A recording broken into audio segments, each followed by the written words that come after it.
Thank you. That concludes the ministerial statement. The next item of business is Stage 3 proceedings for the Budget Scotland No. 4 Bill. In dealing with amendments, members should have the bill as amended at Stage 2. That is Scottish Parliament Bill 56A, the marshalled list and the groupings of amendments. The division bell will sound and proceedings will be suspended for around 5 minutes for the first division of the Stage 3. The period of voting for the first division will be 45 seconds. Thereafter, I will allow a voting period of 1 minute for the first division after a debate. And members who wish to speak in the debate on any group of amendments should press their request to speak buttons or enter RTS in the chat as soon as possible after I call the group. And members should now refer to the marshalled list of amendments. And we move to the group entitled The Scottish Administration Allocation of Resources. And I call Amendment 1 in the name of the Cabinet Secretary, grouped with Amendments 2 and 3. Cabinet Secretary to move Amendment 1 and speak to all amendments in the group. Thank you, Presiding Officer. The 3 amendments proposed today update the budget bill to include an additional £25 million to support Grangemouth, as announced to Parliament by the First Minister on the 18th of February. This additional financial support will be funded through ScotWind revenues. It will be used to establish a Grangemouth Just Transition Fund, and it will be made available immediately in the new financial year to support businesses and stakeholders. The aim of this additional funding in 2025-26 is to expedite any of the potential solutions that will be set out in the Project Willow report, as well as support other proposals that will give Grangemouth a secure and sustainable future. I also welcome the UK Government's £200 million investment in Grangemouth, and it's important that our collective funding responds to the needs of business, the workforce and the community that are central to Grangemouth's future. Yes. Stephen Kerr. I welcome the £25 million and the £200 million, but I think the devil is always in the detail. So can the Cabinet Secretary tell the Chamber a bit more about how this £25 million will be administered? Will it be administered by GFIB? And if it is, who exactly is going to administer it within GFIB? Cabinet Secretary. Well, I know that the Cabinet Secretary has already set out some of the detail of this, but the aim is really to expedite any of the potential solutions that will be set out in the Project Willow report, but also consider proposals made by Unite and its members, for example, and continue to pursue other options, including as yet unknown potential investments. We want this money to work quickly and as flexibly as possible to give the opportunity to secure jobs at the Grangemouth site. However, Presiding Officer, I want to make this point. We must also see an urgent decision on the Acorn carbon capture and storage project if a just transition at Grangemouth is to become a reality. Now, Amendment 1 therefore amends Section 4 of the bill to increase the Scottish Administration's overall cash authorisation by £25 million to cover the additional portfolio spend provided for by Amendment 2. Amendment 2 amends Schedule 1 of the bill to increase the maximum spend of the Net Zero and Energy portfolio by £25 million to create the Just Transition Fund for Grangemouth. And to take account of this additional authorised spend, Amendment 3 amends Schedule 1 of the bill to increase the total amount of resources that the Scottish Administration is authorised to use by £25 million. So I therefore move Amendment 1 and urge all members to support this amendment and the others in the group. Thank you. And I call Michelle Thompson. Thank you, Presiding Officer. And I just want to put on the record that I too very much welcome this £25 million. I think it's quite clear that it laid down the gauntlet to the UK Government to do something and come to the table as well after a period of some 7 months when they could actually have used the National Wealth Fund monies in the first place. And of course I'm pleased to note as well that it's what I would consider the proper use of ScotWind funds to build a future Now, I think in terms of how quickly we can actually get projects on the table that can have a return in investment at pace will be vital. And I'm also pleased to put on the record that this money will be available immediately in the financial year. And I hope that that can start the process of enabling. Yes, Stephen Kerr. Ask Michelle Thompson whether she has any concerns about how this money will be distributed, the process by which it will be done. Does she have any concerns about the involvement of GFIB? Michelle Thompson. I don't have concerns about how it will be distributed. I do agree that the devil will be in the detail, and I think that is detail that needs to be worked out at pace, but I have no concerns that that won't be the case, because the Scottish Government have quite clearly stated that this money will be available in the new financial year. So in some respect, it's a more critical enabler than the 200 million, where there's clearly a great deal of work if you read the criteria for the National Wealth Fund, as I have. So I'll finish by saying a comment I made earlier in terms of the topical question. What the elephant in the room is policy certainty. We need policy certainty around the likes of the Acorn project for carbon capture and utilisation and storage. Critically, if we are to enable green hydrogen, which might be a project that we can move forward with at pace. And of course, having the UK Government coming to the table if SAF, sustainable aviation fuel, is going to be a possibility in the future as well. So to summarise, I very much welcome this, and I thank the Scottish Government for taking this action. Thank you. I invite the Cabinet Secretary to wind up. Nothing further to add, Presiding Officer. Thank you. The question is that Amendment 1 be agreed to. Are we all agreed? Yes. We are agreed. I call Amendment 2 in the name of the Cabinet Secretary, already debated with Amendment 1. Cabinet Secretary to move formally. Formally moved. Thank you. The question is that Amendment 2 be agreed to. Are we all agreed? We are agreed. I call Amendment 3 in the name of the Cabinet Secretary, already debated with Amendment 1. Cabinet Secretary to move formally. Formally moved. Thank you. And the question is that Amendment 3 be agreed to. Are we all agreed? Yes. We are agreed, and that ends consideration of amendments. And as members will be aware, I am required under standing orders to decide whether or not, in my view, any provision of a bill relates to a protected subject matter, and that is whether it modifies the electoral system and franchise for Scottish parliamentary elections. And in the case of this bill, in my view, no provision of the Budget Scotland No. 4 bill relates to a protected subject matter. Therefore, the bill does not require a supermajority to be passed at stage 3. And the next item of business is a debate on motion 16562 in the name of Shona Robertson on Budget Scotland No. 4 bill at stage 3. And I invite members who wish to speak in the debate to press their request to speak buttons. And I call on the Cabinet Secretary to speak to and move the motion. Up to 15 minutes, please.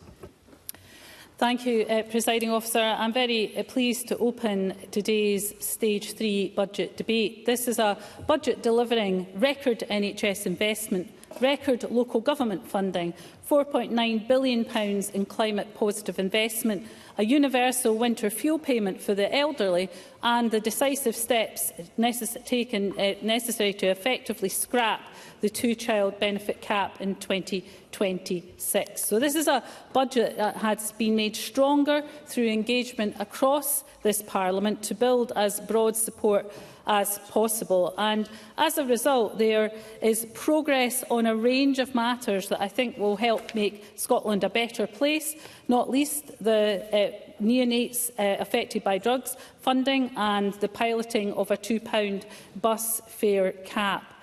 I do, of course, hold no expectations that the Conservatives will abandon their downward spiral as they chase the spectre of Nigel Farage, but nothing new there. But I do still hope that Labour members will back this budget, supporting the scrapping of the two-child cap, reintroducing a universal winter fuel payment, £34 million for culture, investing in primary care, among other matters that they suggest they support.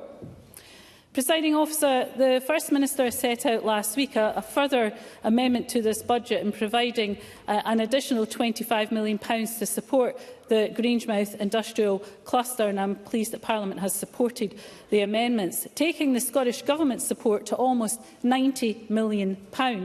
Now, I welcome the Prime Minister's subsequent announcement of the allocation of £200 million from the National Wealth Fund investment in Grangemouth. Our funding will be available immediately in the new financial year and can be utilised without match funding, and I hope that the National Wealth Fund monies will be offered on a similar basis. Carbon capture and storage is vital for a just transition to net zero. Advice from the Climate Change Committee describes the CCUS as a necessity, not an option. The Acorn project and the Scottish cluster are central to our environmental commitments and our economic ambitions, and that's why I continue to urge the UK Government to confirm the Acorn project as a matter of urgency. I back both the funding from the UK Government and the new funding we are putting forward, and we've worked constructively with the UK Government as we try to secure a just transition for Grangemouth. The question for Labour members is, will that constructive approach be repeated today? Will they join us in delivering nearly £90 million for Grangemouth in the final budget vote today? I certainly hope that they will. Presiding Officer, distinct, inclusive an approach to social security aims to tackle child poverty, support disabled people and carers. And we're proud of the increases in social security expenditure that we're delivering, helping around 2 million people. That includes £644 million in our package of benefits and payments only available in Scotland, including the game-changing Scottish Child Payment. I'll give way. Thank the Minister for giving way. She may be proud of the social security policy, but the spending on social security is going to double to nearly £9 billion by the end of this decade. Yep. How does she intend to pay for that? Cabinet Secretary. I've said many times we will make sure we prioritise the funding of social security spend, and I'll set out further details in the sustainability delivery plan. But what the Tories have to tell us is who out of the 2 million people currently receiving support will they stop giving support to? Who will it be that the axe falls on the support? You have to set that out. And of course, in social housing, we're increasing the supply by investing £768 million in affordable housing in 2025-26. Now, Presiding Officer, growing our economy is, of course, central to the delivery of all our priorities, and this Government will invest over £7 billion in our total infrastructure package. The 2025-26 Scottish Budget prioritises major capital investment in the foundations of our economy, such as housing, transport, digital connectivity and delivering critical infrastructure. In delivering the wider investment that Scotland needs, the new 2025-26 Scottish Budget will include over £300 million of ScotWind funding that will deliver substantial investment in jobs and in measures to meet the climate challenge, investing in the long-term success of our nation. I want to make some progress. If I have time, I will. This budget invests over £2 billion in our colleges, universities and the wider skills system. But there's one institution in particular that is facing an immediate challenge, and that's Dundee University. And I want to thank Joe Fitzpatrick for the efforts he's made to raise the circumstances the university faces. Other members, including Michael Mara, have also contacted the Government. I can inform the Chamber that up to £15 million of financial transactions will be made available to the Scottish Funding Council to support the sector and universities such as the University of Dundee. Further work will be ongoing in the coming weeks on this matter, and the Minister for Higher Education will keep Parliament updated. Now, I know that Joe Fitzpatrick, having raised this issue, will back this budget that will help sustain Dundee University. The question from Michael Mara and his colleagues is a simple one. Will he put the city first or his party first? Will they back a budget that gives the university a future, or will they sit on their hands? Dundee will be watching what they do. Now, in tackling the climate emergency in 2025-26, we are committing £4.9 billion of investment with a positive benefit for climate.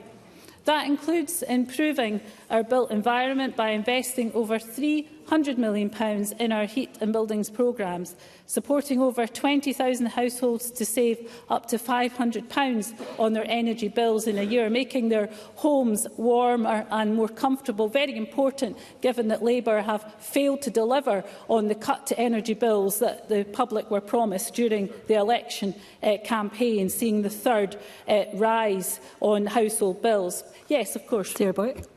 I thank the Deputy First Minister for taking intervention. Will she not acknowledge the fact that we've seen year-on-year cuts and we've not seen that investment in retrofitting that our constituents urgently needed? Cabinet Secretary. Well, this is a massive programme of investment, £300 million in the heat and buildings programme, supporting over 20,000 households, but it only happens if people like Sarah Boyack support the budget. If she wants to see the investment in energy efficiency to keep people's bills down, then she has to vote for the budget to make it happen. Presiding Officer, I'll give way briefly to Fergus. I'm very grateful. On the public buildings, Heat and Buildings Fund, I understand that as at last summer, the overall value of grants issued was £99,348,000 for works valued at £116 million. In other words, 85% of the work was grant-aided, and in most cases, the grant for just heating and insulating the building, the cost was actually more than the building was worth. Does the Cabinet Secretary not agree with me that this is an egregious waste of money that should come to an end? Cabinet Secretary. Well, I think what's important is 2 points. First of all, in making sure that buildings are insulated and the bills for running those buildings are kept as low as possible, which is what, of course, the Heat and Buildings programme seeks to do. But, of course, it's also part of meeting our climate obligations, which this government holds very important indeed. So this is one part of the journey to net zero, but is an important part nonetheless. Presiding Officer, this budget delivers £21.7 billion of investment in health and social care services, taking funding to a record level. Now, we understand that challenges remain and extra support is needed, and that's why almost £200 million is being provided to reduce waiting times and help support the reduction of delayed discharge. This budget also recognises the importance of local government and is providing local authorities with a funding package of over £15 billion in 2025-26, a record level of investment for local government. Investment, though, in public services must go hand in hand with reform, and that's why I'm making available nearly £30 million in 2025-26 to advance reform and enable future savings. Yes. Stephen Kerr. The Cabinet Secretary has given way, and she's mentioned Invest to Save. And we know that Minister Ivan McKee is leading this initiative.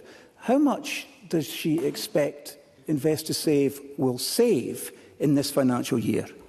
Cabinet Secretary. Will, of course, depend on the proposals that will come into ministers that Ivan McKee and colleagues will look at, and from that we'll determine, because they'll be scored essentially by what the Invest to Save will deliver in terms of savings. So at that point we'll be able to set out what that investment will deliver, and I'm sure Ivan McKee will be very happy to keep Stephen Kerr and others updated on the detail of that, and I'm sure he will continue to be interested in that. So, Presiding Officer, as I've said before, in order to see the benefits of this year's Scottish budget, this Parliament must now vote for it. Following spirited discussions that, whatever our other disagreements, the Scottish Green Party, the Liberal Democrats and ALPA have indicated that they can support this budget, and that is to be very much welcomed. And I thank them for their pragmatic approach, which sees this budget contributing towards their priorities. This is a budget to improve services, tackle child poverty and bring new opportunities. But Labour, so far, will not back it. But it's not enough to will the ends. You have to will the means. And would you like to give away? Anas Sarwar is. Do you get your card in first? Dearie me. Anas Sarwar. If the Finance Secretary wanted me to come in, I'm more than happy to come in. Can the Finance Secretary tell me why the SNP voted against £5.2 billion of spending for the Scottish Government, the very spending she's now talking about? Cabinet Secretary. I thought for a minute that Anasar was going to abstain from his intervention just to keep the record of sitting on the fence going. But as Anasar knows fine well, the objection that we had was the means of a tax on jobs by hiking employers' national insurance contributions, which is being felt the length and breadth of Scotland, and those job losses can be laid at the door of Anas Sarwar and his Labour colleagues. So, as I said, it's not enough to will the ends, you must will the means. And I would invite Labour members, even at this late stage, either individually or collectively, to vote for this budget today and show that you are participants in change, not just spectators. So, with that in mind, Presiding Officer, I would urge Parliament to support the budget, and I move that the Parliament agrees that the Budget Scotland No. 4 bill be passed. Thank you, Cabinet Secretary. I now call on Craig Hoy to open on behalf of the Scottish Conservatives. Up to 11 minutes, please. Thank you, Deputy Presiding Officer. The budget that we are asked to support today could have been very different. It could have cut taxes for hard-working Scots. It could have been pro-business. It could have set a new direction for social security. And it could have tackled the bloated SNP state. But despite a significant increase in funding, this budget imposes the heaviest tax burden in the history of devolution. For make no mistake, this budget will stifle economic growth. It will undermine capacity to raise revenues required to sustain schools, hospitals, roads and railways. And it raises the tax burden, not just on lawyers and bankers, but on nurses and teachers. The budget will pass, however, at stage 3 today with the support of the Liberal Democrats and without a flicker of opposition from spineless Scottish Labour. At the weekend, Anas Sarwar said, and I quote, "Today, I have submitted my application to be the next First Minister of Scotland."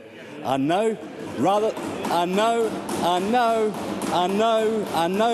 than challenging the First Minister, he resigns himself to letting John Swinney's bad budget pass. Because this budget is the product of a cosy left-wing consensus, a bubble that is overshadowing Scottish politics, a bubble far removed from ordinary Scots, Scottish people who want the government to get off their backs, public services that work and to keep more of the money that they earn. And it is the Scottish Conservatives and the Scottish Conservatives alone who are determined to burst this bubble. Now, under the SNP, taxes are too high and too complex. The welfare bill and the size of the government machine is no longer sustainable. Public services are failing and the Finance Secretary is living in a fool's paradise if she cannot see that Scotland's public finances are sliding into the danger zone. Audit Scotland, the Institute for Fiscal Studies and the Scottish Fiscal Commission have all sounded alarm bells in recent days. And the Definition Minister of Insanity is doing the same thing over and over again and expecting different results. Because devolved income tax decisions, I will in a moment, because devolved income tax decisions mean that Scottish taxpayers are paying £1.7 billion more than they would if rates and thresholds were the same as the rest of the UK. Yet the net funding that the Scottish Government receives is only £838 million, because the Scottish tax base has grown more slowly than the rest of the UK. This is a tax gap made in Scotland by the Scottish National Party, and I will give way to Mr McKee to say how he is going to plug this gap. Minister Ivan McKee. Very simple. The member talks about doing the same thing again and again and again, expecting different results. The result we expect is to balance a budget, which we've done time and again and again and again and again. And if the member's talking about cuts to social security, can you let us know whether that's going to come from support for disabled people, support from carers, support for the winter fuel payment for elderly people, support from the child payment taking tens of thousands of children out of poverty? Craig Hoy. I thank the Minister because it allows me to remind the Chamber and people watching today that the SNP's expenditure on welfare is set to double over the next 4 years. Perhaps he can explain how he intends to pay for that and actually if the Minister knocks on the same doors as me, he will realise that people would prefer to be getting treated in the NHS to get back to work and not languishing on benefits. Now, the Scottish Financial Enterprise says that the income tax changes in the Scottish budget fall short. I won't take an intervention at this point. The financial services sector is clear. Higher income tax rates in Scotland have failed to deliver more money for public services. They have deterred investment and undermined economic growth. And this budget freezes upper rate thresholds, and I concede that the SNP government is not alone in doing so. But income tax rates here in Scotland are higher than the rest of the UK, and this therefore further erodes and undermines our competitiveness. Freezing the top 3 income tax bands will cost taxpayers £76 million in the forthcoming year and £244 million a year by 2029-2030. Now, the Finance Secretary will say, of course, that many Scots will pay less. But this is a gimmick. It's a trick, because in raising the thresholds, the Minister is handing back only £24 million from a £60 billion budget, £1.21 per month for many Scottish workers. Now, while the changes to the lower tax bands are not significant enough to have any positive or meaningful behavioural changes, the changes to the middle and upper bands are doing real damage to the way that people are earning and working. And the Institute for Fiscal Studies says that Scotland's income tax system is completely unwarranted in its complexity. And also Scots now earning more than £27,000 are facing higher marginal tax rates than in the rest of the UK. Now, Presiding Officer, in our discussions with Shona Robertson, we argued for tax cuts and a simplification of the tax regime. I don't think she got it, and I don't think she ever will, because her government is now addicted to big state high tax policies.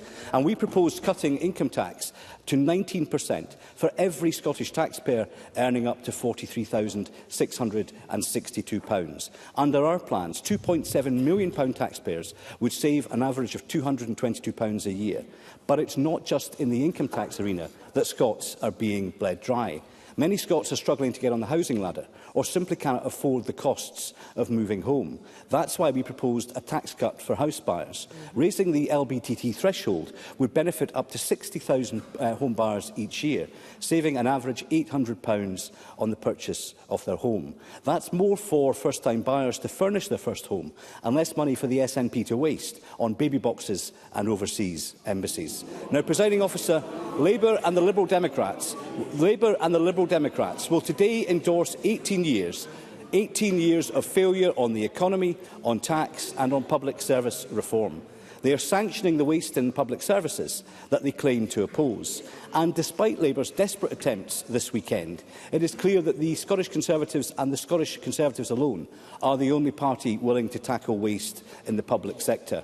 Our new Scottish Agency of Value and Efficiency would do just that. And this year alone, we propose to save over £100 million cutting back-office functions and not touching expenditure in the front line. Instead, the SNP has added hundreds more senior civil servants to the payroll, and it is announcing it's spending £30 million, as Stephen Kerr hinted at, to make savings. Perhaps the Minister, when she sums up, or when he sums up, can explain how that money is going to be spent. I don't think I have time. Actually, I will give way. Deputy First Minister Kate Forbes. It's remarkable to see the Conservatives full of such great ideas these days, considering they were in office for 14 years and presided over some of the greatest waste this country has ever seen, not least the scams over PPE. Craig Hoy. I daren't remind the Minister of the 2 ferries that cost nearly £500 million after a dodgy procurement process. Now, Presiding Officer, it's not just workers and homeowners who are being ground down by the SNP's high tax regime. It's the businesses which are the lifeblood of our local economies.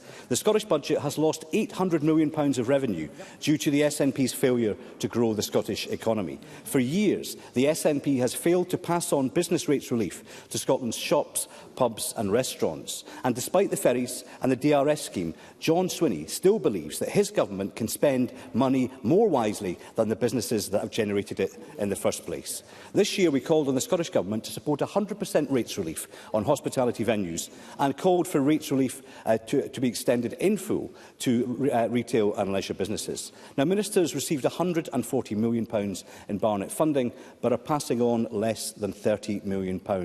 And when pubs and shops close, both the SNP and Labour will share the blame for the combined effects of their budget decisions. And also many third sector providers risk going to the wall as a result of Labour's tax on jobs, and this budget does nothing to support them. Across Scotland, councils are being forced to raise council tax to cover the impact of historic SNP cuts and Labour's jobs tax. And we've calculated that Labour has cost Scotland £6.8 billion since it came to power last year, through the national insurance increase, the farm tax, scrapping the winter fuel payment and the full frontal assault on Scotland's oil and gas sector. But despite the decisions of Rachel Reeves and Sir Keir Starmer, the Scottish Government still isn't short of money this year. They will receive resource spending set to amount to £48.3 billion, with an overall budget higher than ever before. Ministers have the resources, but they lack the policies and the sense of purpose to drive productivity in our public services, because BMA Scotland warns that more funding alone will not solve the NHS crisis. They say we need fundamental reform, not short-term fixes. Meanwhile, the benefit bill is soaring, with the SNP increasing spending by nearly £800 million this year, far more than in the equivalent in the rest of the UK. And the cost of the adult disability benefit payment rose from £2.7 billion in 2023-24 to £3.2 billion this year, and is set to reach £3.6 billion next year. Now, I recognise that is a valuable benefit for many, but nobody beyond the Holyrood bubble believes that it is always an investment to park people who could be working on sickness benefits rather than getting them fit and well and back into employment. Presiding Officer, the Finance and Public Administration Committee, I don't have time unless I could get the time back, Deputy Presiding Officer. There's no time in hand. I've taken several. The Finance and Public Administration Committee has raised serious concerns about a clear lack of a sustainable and strategic plan for Scotland's public services. And the SNP has also been criticised for failing to publish key financial plans, although we welcome the announcement of the medium-term fiscal strategy on May the 29th, but hope that it is both realistic and robust. Now, I concede that the Government has announced some concessions as part of budget negotiations, and some of this new expenditure is welcome.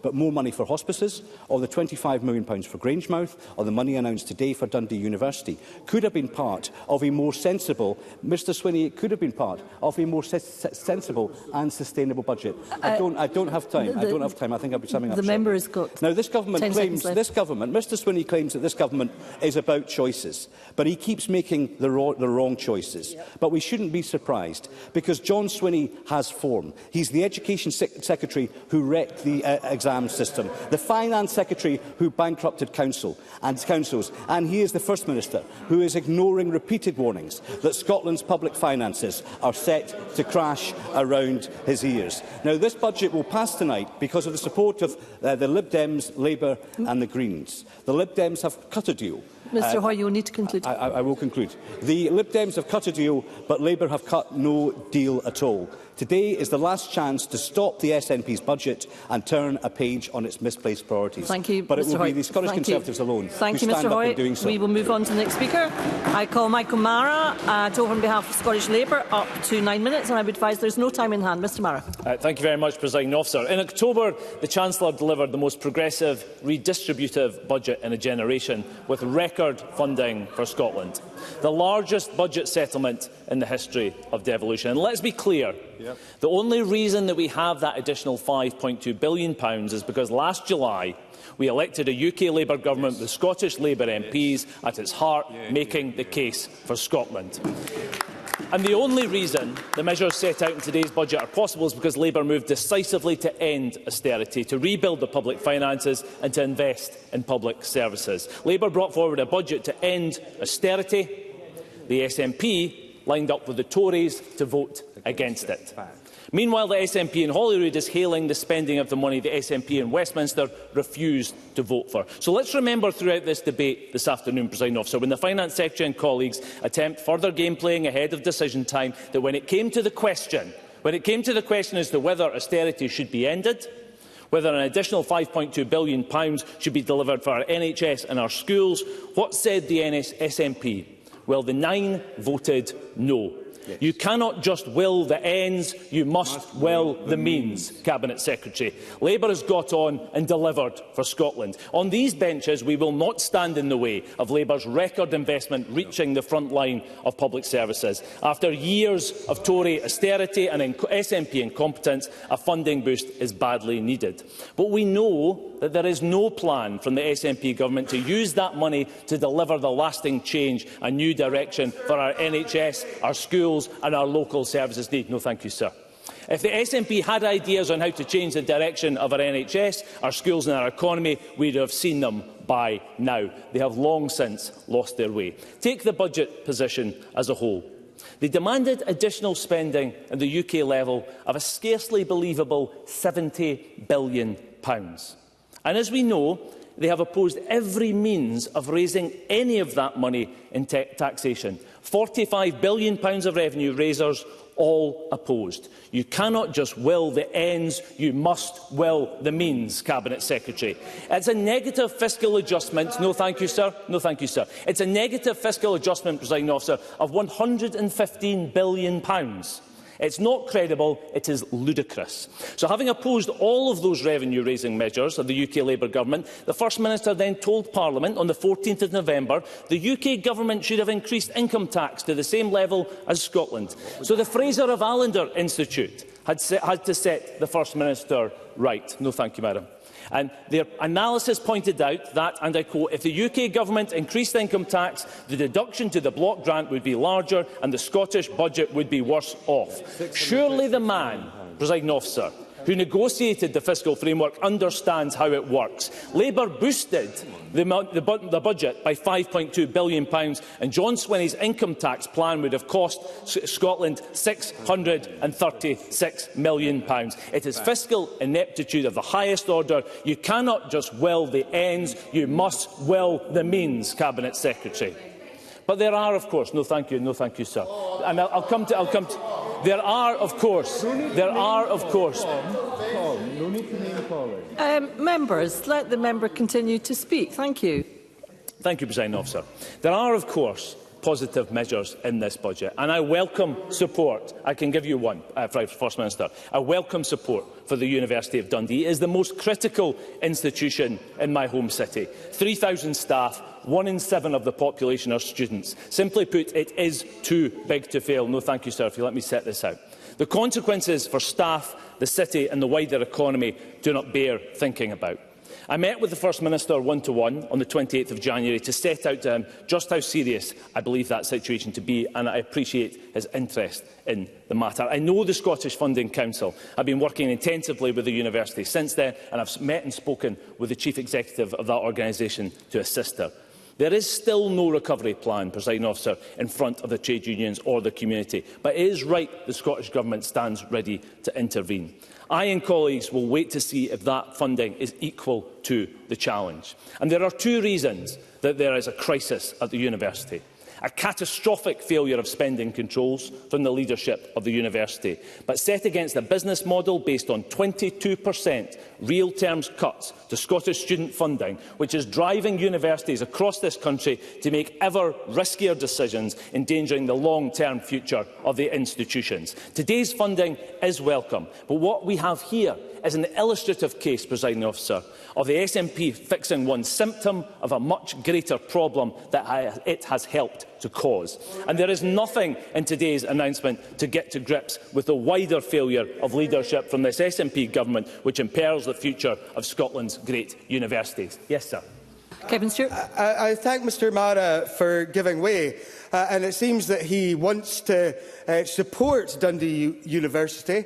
So, to will the ends, you must will the means. Therefore, you must vote for this budget today. Michael Mara. Presiding Officer, as I have made clear over this budget process, Scottish Labour will not stand in the way of the money reaching the front line. we refuse to do so. But the record of this government as the people who have caused much of these problems needs to be addressed. So it is welcome, of course, the Finance Secretary has used this budget to attempt to fix some of the most egregious of the mistakes made across last year's chaotic budget and the emergency budget that followed. There have been a lost year in house building due to those savage cuts to housing budgets, with record levels of homelessness and 10,000 children in temporary accommodation. Affordable housing funding has fallen in real terms since 22-23, and the instability wrought by this government on the sector has only served to fan the flames of Scotland's housing emergency. The narrowly drawn non-domestic rates relief in this budget will fail to pass on the money from the UK Government for this policy, shortchanging far too many retail and hospitality businesses across Scotland and holding back our economy. SNP failure to get to grips with the crisis in our public services, no thank you sir, is costing Scotland, with millions spent on delayed discharge alone. We have, of course, from the ferry fiasco, the replacement for Barlinnie at 10 times the original cost, tens of millions of pounds burned on a national care service that didn't deliver a single extra care worker, a massive bill for waste. At least £6.7 billion of Scottish taxpayers' money wasted on vanity projects, ministerial incompetence, government by press release, policies announced with no analysis of the long-term cost. The Scottish Fiscal Commission, the Auditor General, the Fraser of Allender Institute, the Institute for Fiscal Studies, all of these trusted independent organisations have repeatedly warned of the need for the SNP to get control of the waste and get a grip of the mess of Scotland's budget, and yet they persist. Scotland is being let down by an irresponsible SNP government that has been reckless with your money for the taxpayers and feckless with your public services. Scotland needs a new direction, and Scottish Labour will deliver it. We will establish a Scottish Treasury with full oversight of spending across Scottish Government departments, putting an end to waste and ensuring Scots get value for their money. We will set out key tests of affordability and feasibility across all Scottish Government departments. We will get a grip of the public finances, no thank you sir, which have spiralled out of control due to SNP incompetence, waste and mismanagement. We will deliver genuine lasting reforms to rescue our NHS and other key services, ending the ATM rush for GP appointments, scrapping peak rail fares, removing the SNP's ideological block on nuclear power to secure our energy future. This weekend, the Prime Minister showed what Labour in government can do, committing £200 million from the National Wealth Fund to Grangemouth. Rather than looking for someone else to blame, the UK Labour government has stepped up to protect livelihoods and communities. That's what Labour governments do. It's what Labour governments have always done. A Scottish Labour government elected next year will call time on the poverty of ambition and deliver the new direction Scotland needs. Thank you, Mr Mara. I now call on Ross Greer to open on behalf of the Scottish Greens. Up to 6 minutes, please. Thank you, Presiding Officer. I said in opening in the Stage 1 debate that when we announced the agreement that the Scottish Greens had come to with the Government, a journalist asked me why we hadn't taken the opportunity to give the SNP what they said was a bloody nose after what had happened last year with the end of the Butte House agreement. And I've honestly not been able to stop thinking about why that question was asked and the assumptions it makes about politics and what we are all actually here to do, because it makes the assumption that this is all just a bit of a game and that we're all here to just get one up over each other. But politics as a game doesn't feed children, it doesn't create jobs, it doesn't protect our planet, it doesn't meet the needs of the people who sent us here. And that's what we're here to do.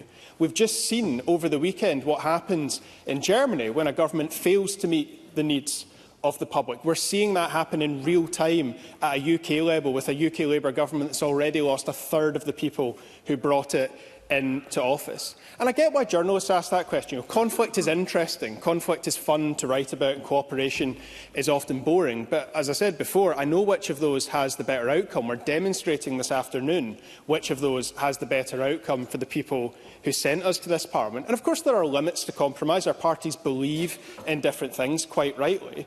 But we were sent here to deliver.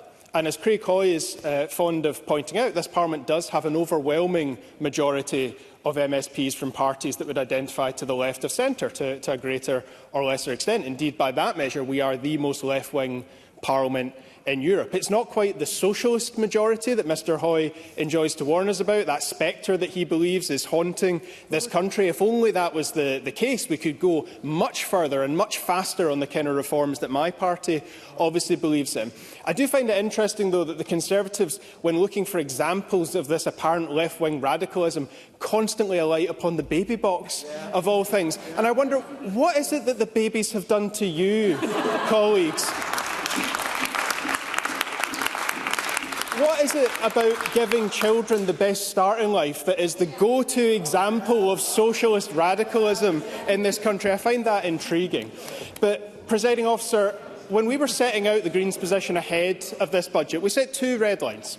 And the first was on tackling the climate and nature emergency, and it couldn't have been more timely, because as we've gone through this budget process, climate scientists have confirmed that the Earth has hit 1.5 degrees, exceeded 1.5 degrees of global warming.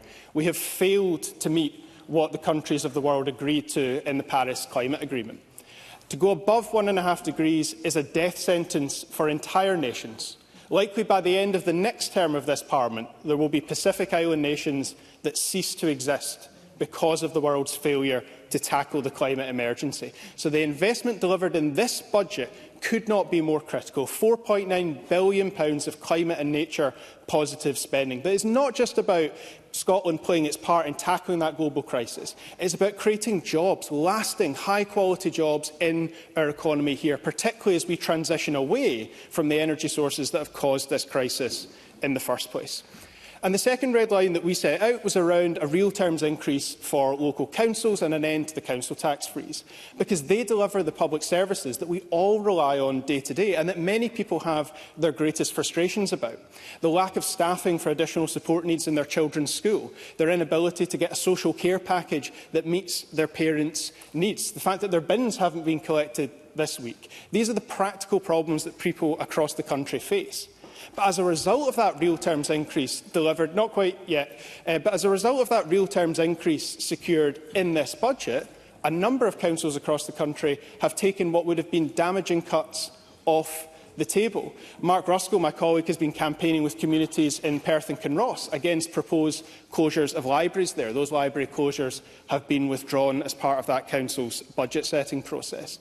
I do have to say, though, and I've made this point before, that I think that it is a terrible way to resource local government in this country for us to have this annual haggle over a couple of £100 million. And I've said, made the point before that it does make Scotland quite a significant outlier in European terms, that the vast majority of funding for a level of government, municipal government, is dictated to it by central government. That is why we need to move much further and much quicker on council tax reform in particular. Now, as well as both of the red lines that the Greens set out, we put forward a number of specific proposals in the budget, something that some other parties apparently found impossible. And I'm delighted that we've increased, for example, the Nature Restoration Fund to a record £26 million. That will create jobs across rural Scotland in particular. It will help us with projects like the restoration of what's left of our Atlantic rainforest. I've seen the difference that it makes in Arran, in my region, where the Coast charity, the Coast of Arran Seabed Trust, had, through this fund, a research vessel commissioned for them to be able to share with the world the benefits of the no-take zone at Lumlash Bay in particular. As the Cabinet Secretary has mentioned, we're going to proceed with a £2 cap on bus fares as a trial in one part of the country, both tackling the climate crisis through helping people keep the car at home and addressing the cost of living crisis. We're delivering free bus travel for asylum seekers, funding for the rollout of 20-mile-an-hour default speed limits in our residential areas, more free ferry travel for young islanders, increasing the additional dwelling supplement to raise money for public services and to help first-time buyers. We're moving forward with a consultation on the cruise ship levy, a new power for local government, and, of course, delivering more free school meals. These were difficult negotiations for my party. It's the first time in a long time that we were not either in government or the only party dealing with the government and therefore in a significant position of leverage. But I'm proud of what we've achieved. I'm proud that as a result of this budget, more children will be fed and lifted out of poverty. You will need to conclude, buses please. will be cheaper and our natural environment will be protected. Thank you. I now call on Alex Cole-Hamilton to open on behalf of Scottish Liberal Democrats. I would remind members there is no time in hand. Up to 6 minutes, please. Thank you very much, Presiding Officer. I found myself reflecting on Ross Greer's opening remarks about reaching for consensus in this place rather than conflict. And Ross and I entered this chamber on the same day 8.5 years ago, and much of those 8.5 years have been characterised in this place by rancour and by conflict. And I think if we're in our heart of hearts, we should recognise that it's incumbent on all of us to reflect the better natures of the communities that we're here to serve. And we do not see that tribalism or that rancour reflected in those communities. And so it was. And in that spirit, moving on from the divisions of the past, Liberal Democrats sought to engage with the government on making the best budget deal possible. And it means that the budget will now deliver on Scottish Liberal Democrat priorities, by which I mean a new Belford Hospital for Fort William, a new eye pavilion for our nation's capital, help for babies born addicted to drugs, with further investment totalling £2.6 million. And this is personal for me. I remind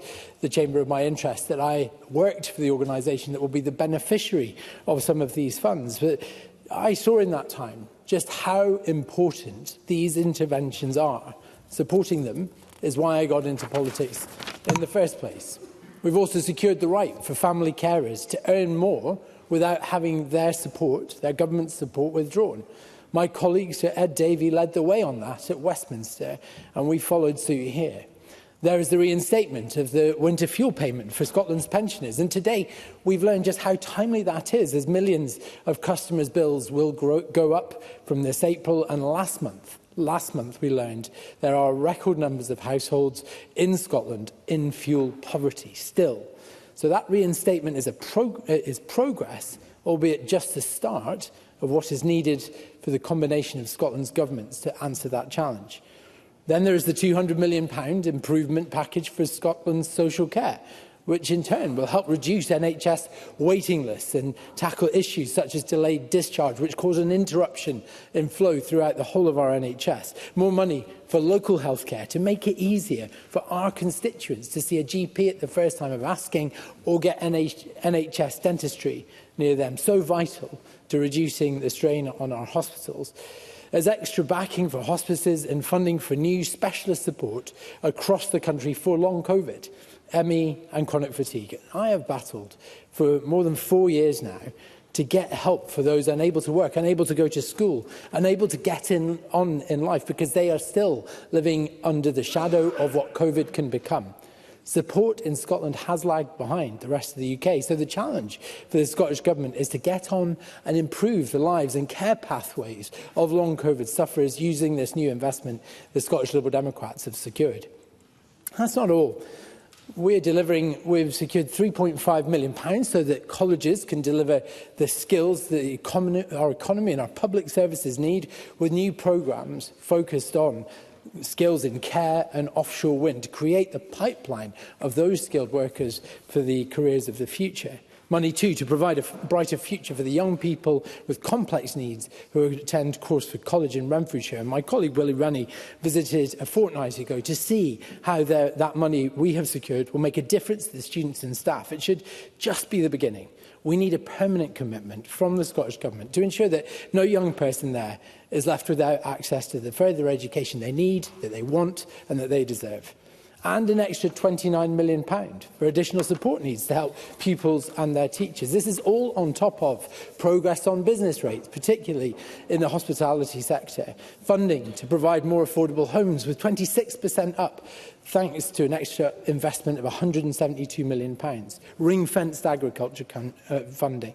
The new commitment to focus ScotWind revenues on growing our economy, creating jobs, tackling climate change and driving reform. More money for local council services, including enhanced support for local authorities operating ferry services. That will make a big difference to Shetland and to Orkney. And ahead of the infrastructure investment plan, we have persuaded the Scottish Government to look in much greater detail at replacing the Kilmartin Special School in Cooper, Newborough Railway Station in Fife and the Gilbert Bain Hospital in Lerwick. Beatrice Wishart will not let anyone in this chamber forget the urgent need that exists here. Presiding Officer, Scottish Labour's decision to abstain confirmed once and for all that there will be no early election. That was always unlikely, which is why all along we sought to shape this budget proactively. This is not a referendum on the performance of the SNP. This is a means of getting things done, of unpicking some of the damage in our communities. And sometimes you just have to sit down and talk things through when you want to get things done. Lib Dem priorities will now be backed by hundreds of millions of pounds worth of government investment. There is a long list of policies and projects that we've won for our constituents and for Scotland as a whole. And so we will be voting for the budget today. Presiding Officer, let there be no doubt, we're not afraid to tell the truth to this government about, after 18 years on many metrics, is long since past its sell-by date. We have seen time and time again this government where it falls short, and we have called them out when it comes to the delivery. But when it comes to the interests of our constituents, I got into politics to get things done, to do right by them and to make good on the promises I made to them when they sent me here. And I think in large part, Liberal Democrats have succeeded in doing that today. Thank you. Thank you, Mr Cole-Hamilton. We will now move to the open debate. Backbench speeches of up to 6 minutes. I would repeat, there is no time in hand and any interventions must be absorbed within the members' agreed time allocation. I call Kenneth Gibson to be followed by Douglas Lumpton. Mr Gibson. Thank you, Presiding Officer. And I congratulate the Finance Secretary on delivering this budget and our efforts to seek support from opposition MSPs. There's now a clear divide between the grown-ups willing to work together despite policy disagreements for the well-being and progress of Scotland and those who obstinately refuse to meaningfully engage with Scottish ministers. I struggle to see how disengagement can be other than detrimental to the interests of constituents. This budget delivers record funding for health and social care, including £1,006.6 million for NHS Ayrshire, an increase of 13.9%, £123.1 million. An additional £57 million for Police Scotland, £768 million for affordable homes, a 57% increase on this year. Over £15 billion for local authorities, including an additional £22.8 million, 6.3% increase for North Ayrshire Council. That will certainly help meet next year's PPP cost of over £16 million bequeathed by Labour almost 2 decades ago. A ferry services capital allocation rising by 49.3% from £158.9 million to £237.1 million shows the Scottish Government has put its money where its mouth is to buy and redevelop Ardrossan Harbour. I urge those who bumped their gums about harbour redevelopment to help make it a reality by backing this budget. Scottish ministers will deliver funding in areas the UK Government won't, such as free prescriptions, free university tuition and 7 social security payments, with no UK equivalent, including the Scottish Child Payment. This will rise to £27.15 per week for a third of 1 million Scottish children. Of course, in previous years, Labour MSPs called for it to be £40 a week. In power now at Westminster, and with the equivalent in England under a Labour Government precisely zero, we now seldom hear such calls. And this budget delivers for our public sector workers, median hourly pay in Scotland being almost 5% higher than the rest of the UK. However, ultimately, to deliver public services, we must grow the economy and our tax base. But there is much in this budget for businesses to welcome. The 100% relief for hospitality premises on islands continues. SNP government action ensures that across North Ayrshire, 4,100 businesses and community organisations will receive £17.4 million in rates relief, with 3,500 paying no rates at all. The Scottish National Investment Bank's 13.2% funding uplift to £200.4 million will help attract private sector investment, such as the £2 billion earmarked by XLCC for Hunterston in my own constituency. The establishment of a Cabinet subcommittee on investment and the economy will help drive growth. This contrasts with Westminster Labour decisions, not least their U-turn on £800 million promised for Edinburgh's supercomputer, and failure to deliver £1 billion of promised carbon capture investment. Labour's Scotland branch office was ignored over WASPy women, cuts to pensioners' winter fuel payments and the 2-child cap, and the voters know it. Michael Mara might believe Scotland's at the heart of the UK Government, but I doubt many others do. Labour promised not to increase national insurance, but has. Their tax on jobs is an act of economic stupidity, introduced despite the Office for Budget Responsibility warning the Chancellor that raising the levy would impact on wages and investment. 75% of that is on pay. At £850 an employee, those on low wages are disproportionately impacted. The remaining 25% is lost business investment. Mr Mara. Michael Mara. The member given way, and I recognise his opposition to the increase in employment national insurance contributions. Can he tell me what means that he would have taken to raise that money that could have been raised this year? Not a future wealth tax, but this year. Kenneth Gibson. Mr Mara, raising a huge amount of money only to then have to use some of that to subsidise public services subsequently is not necessarily a good idea. But you could have looked at gambling, you could have looked at tax and gaming, big tech, reverse tax cuts on big banks, land taxes, online sales taxes. There are a lot of innovative things that you can do this year, Mr Mara. There is indeed. And you actually, now, I'm sorry, I've taken an intervention that's coming out in my 6 minutes. I would have taken a second one, Mr Johnson. The reality is, your party promised no national insurance always through the chair, Mr Gibson. You shouldn't have imposed them if you didn't mean it. Yeah. According to the OBR's October 2024 Economic Outlook, this policy will cost 50,000 people their livelihood. Only last week, car manufacturer Toyota said it will lead to a rapid increase in the replacement of workers with robots. Labour's tax on jobs will be keenly felt by the public, private and third sectors, adding £540 million to the cost of delivering public services in Scotland, while the Scottish Council for Voluntary Organisations estimate third sector costs of £75 million, all at Labour's door. The Scotland branch office looked on as only 60% of the public sector impact was met by the London bosses, despite previous assurances. The £96 million shortfall for local government alone is equivalent to a 3.3% rise in council tax. So despite the huge national insurance burden imposed by Labour, their MSPs continue making a plethora of spending demands without any indication whatsoever as to how these should be funded. For example, although average household water bills will rise by 26% in England and Wales, Dame Jackie Bailey called for the 9.9% increase in Scotland to be met by the Scottish Government, omitting from where in the Scottish budget she would find the £118 million required. A one-year-only increase in the UK's capital allocation is welcome, but with capital budgets flatlining at best thereafter, by 2930, Scotland's capital allocation will be less in real terms than 7 years earlier, only with less build for our buck. But what of those paragons of fiscal rectitude, the Tories? From the ludicrous £700 million Rwanda scheme, billions squandered on HS2 down south, PPE, to the profligacy of our very own Douglas Lumsden, the 987 question, £100,000 man, asking daft questions about honey jars and salt sachets. Questions more for prepping a Hollywood quiz night than holding ministers to account. Mr Gibson, you will need to conclude. A memorable number, obviously plucked from Mr Gibson. Nowhere. Thank you, Mr Gibson. I now call Douglas Lumsden to be followed by Kevin Stewart. Up to 6 minutes, please. Thank you, Presiding Officer. And I'd like to remind members of my declaration of interest that shows I was a councillor at the start of this session. Presiding Officer, I'm proud to be standing here today with my colleagues as the only party who are willing to stand up to this devolved SNP government.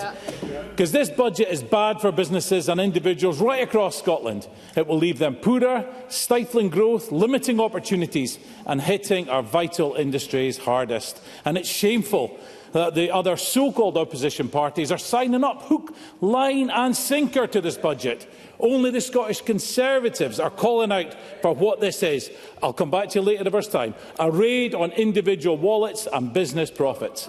A budget that is so lacking in ideas and policies to encourage growth and drive innovation in our economy. There are two key areas that I want to focus on today, Presiding Officer, that highlight this selling out of our communities and industries. The first is our local authorities. The folly of the rise in national insurance from the Westminster Government has put our local authorities under immense pressure. And the ill-thought-out council tax freeze last year that flew in the face of the Verity House Agreement has created the perfect storm for our local councils. Inflation-busting council tax rises are being seen the length and breadth of Scotland.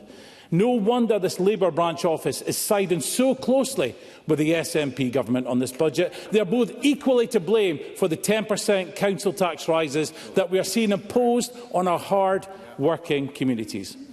And with inflation rising, again due to Labour, this is putting untold pressures on the wallets of individuals throughout Scotland. They are seeing rising costs everywhere and are still paying more in tax than their colleagues south of the border. The SNP promised that the increase in tax would lead to additional funds for services. If there's time later on, I'll come back to you. But as my colleague Liz Smith pointed out at the time, and economic experts highlight now, the higher income tax rates in Scotland have led to less rather than more money for public services. And it's that knowledge and understanding that we will miss next session, as Liz Smith has decided to stand down, and I, for one, will miss her wise words. And this funding matters, Presiding Officer. It matters because, as a former leader of a local council, I know how crucial local authorities are in early intervention and prevention. Now, this government often speaks about early intervention and prevention, but they talk the talk, but they don't walk the walk. Because so much early intervention and prevention is done by local authorities, particularly in health and social care. And this means that less money is needed to deal with crisis situations later on. Now, my colleague Brian Whittle spoke last week about obesity and the impact that will have on healthcare going forward. But without proper funding for local councils, we are seeing swimming pools and sports centres closing along with libraries, school sport clubs being axed and kids sitting in front of computer screens instead. We need a new approach. And it's much better for the public purse to ensure that issues are dealt with early on, that the elderly can stay at home as long as possible without a great care package, rather than ending up in long-term care or bed blocking in our hospitals. And it's much better to ensure that families get support through well-funded social work and support services than deal with family breakdown and children requiring additional care. And it's much better for local authorities to offer a well-rounded education package to our young people with additional needs than to arrange out-of-area placements because they can't find provision in the area where they live. But continued cuts to local authorities, increased wage bills through national insurance hikes and irresponsible pay deals have all meant that local authorities are facing the prospects of withdrawing vital services altogether. And the second area I want to focus on today, Presiding Officer, is the lack of funding that has been allocated to the North East. The Just Transition funding for North East and Moray was announced in 2022. Meant to be £500 million over 10 years. You would expect about £50 million per year, but this figure has slowed right down over the last 2 years. 12 million this year and 16 million next year. The snail pace, along with the hostility shown to the oil and gas industry, means there won't be much to transition. Aberdeen is on its knees right now. House prices are falling through the floor as people are moving away. There needs to be urgent action. But this is not the only broken promise to the North East. £200 million was promised to improve rail journey times by 2026. Not even 10% of that was delivered, and there's nothing in this year's budget. Just grand announcements made years ago, but no delivery, just like the dualling of the A96 and the dualling of the A90 to Peterhead and Fraserburgh. So why should the people of the North East believe them anymore? In conclusion, Presiding Officer, the Scottish Conservatives remain the only party that will stand up to this SNP government and their partners, the Scottish Labour Party. And it's only the Scottish Conservatives that are offering an alternative to the growth-destroying, innovation-depressing policies being discussed here today. We will be the only party that is standing up for a just transition for the North East. And I'm proud, along with colleagues, to be the only party to vote against this damaging budget today. We will stand up for businesses, we'll stand up for communities and stand up for local authorities when the rest of the politicians in this building will not. Thank you, Presiding Officer. Thank you, Mr Lumsden. I now call Kevin Stewart to be followed by Sarah Boyack. Up to 6 minutes, please. Thank you very much, Presiding Officer. And I would say it was a pleasure to follow Douglas Lumsden, but I'm not so sure about that. And if Douglas Lumsden wants to spend money wisely, then he should think about not lodging so many what looks like AI-generated questions, which cost £100,000, which would be much better spent on public services. Colleagues, and I do mean colleagues. Oh, I'll take your intervention, yeah. Through the chair, Douglas Lumsden. Thank you, Presiding Officer. Maybe he wants to silence opposition, but I won't be silenced. And maybe he can tell me where he gets this figure of 100,000. Was there 25 extra staff employed here in January? Kevin Stewart.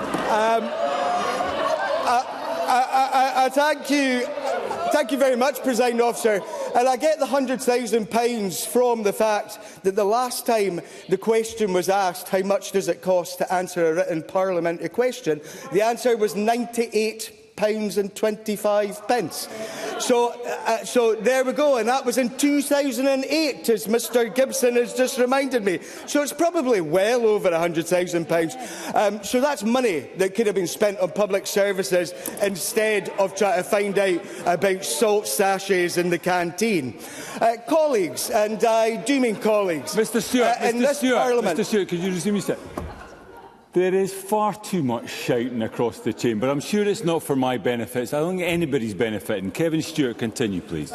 Thank you, Presiding Officer. Colleagues, and I do mean colleagues in this Parliament, we follow the European norm of proportional representation, cooperation and coalition building. And I'd like to thank those in the Greens, the Lib Dems and Ash Regan for working constructively with the SNP government to produce a budget for the whole of Scotland. On the other hand, I have to say that it is sad to see the old guard of Labour and the Tories being so wed to the politics of Westminster and opposition for opposition's sake, so that all they can do, as per usual, is carp from the sidelines. The First Minister has made it clear that this budget is about delivering on the issues that matter most to the folk of Scotland. And this budget will address the priorities of improving public services, eradicating child poverty and growing our economy, and tackling the climate emergency. The budget will deliver a record £2 billion increase in frontline NHS spending, taking overall health and social care investment to £21 billion. I'm sorry, I have no more time. This includes a record £2.2 billion for primary care services to ensure that you can see a GP when you need one. And I do hope that some of the investment, this new investment, will go into community pharmacy. As I heard in a visit to Charles Mickey's pharmacy in Aberdeen yesterday, they are doing their level best for people and delivering preventative services. In addition, there is specific funding to help reduce waiting times and improve capacity, treating over 150,000 extra patients and expanding the Hospital at Home programme by 600 beds. Many of our most vital public services are provided by local government. And to recognise this budget will send a record £15 billion to local government to support essential services. But it is a great pity that local authorities are having to face the burden of Labour's employers' national insurance contribution hike, because a large amount of the council tax increases that we have seen are entirely down to that hike, which is a tax on jobs and was entirely unexpected. So while this budget provides for public services that Scots rely on, we simply cannot ignore the impact of Labour's national insurance tax grab. Alongside this, Presiding Officer, we'll begin the work to lift over 15,000 children out of poverty by ending Westminster's two-child cap in Scotland. And this will go alongside our world-leading Scottish child payment. Eradicating child poverty should be at the very heart of all that we do. And at the heart of this budget, as always, Presiding Officer, is the social contract. And we will continue to deliver for the people of Scotland with free prescriptions, free university tuition, free school meals, free childcare for 3- and 4-year-olds, as well as eligible 2-year-olds, free bus travel for almost 2.3 million people, and an NHS free at the point of use. To pay for this social contract, we believe in progressive taxation. And while we will ask the richest in our society to pay a little more, most people will pay less tax in Scotland than they would do in England. Now, we know where the Tories stand today, but Labour must decide whether they want to support the NHS and eradicate child poverty. Are they going to vote today for the benefit of Scotland or for the benefit of Starmer? The choice is theirs. Thank you. I now call Sarah Boyack to be followed by Christine Graham. Up to 6 minutes, Ms Boyack. Thank you, Presiding Officer. Can I start by apologising to the Finance Secretary because I inadvertently promoted her to Deputy First Minister earlier, so better collect the record there. As Michael Mara highlighted in his contribution, we've had years of mismanagement, poor decision-making, and that's led to cuts in vital areas where we should have instead seen investment. And as a Lothian MSP, it's been incredibly frustrating seeing the flip-flopping on the eye pavilion, where patients are now seeing their treatments being disrupted. And years of delay will mean that when the much-needed new eye pavilion is finally designed and built, it will be years late and way more expensive. And we need investment that we're not seeing in Lothian now. We urgently need to see our young people getting access to CAMS services and the community projects that would give them the support they need. And not just the long waits that impact has on their health, but it also impacts on the well-being of their parents too. We've also seen millions wasted in the SNP's centralising national care plans, which haven't seen any new carers when we urgently need them now, for care in our community support people, letting them live at home and not be stuck in hospital. And while the SNP highlight the amount of money being put into those services now, it is made possible only by the £5.2 billion of funding, record funding from our UK Labour Government.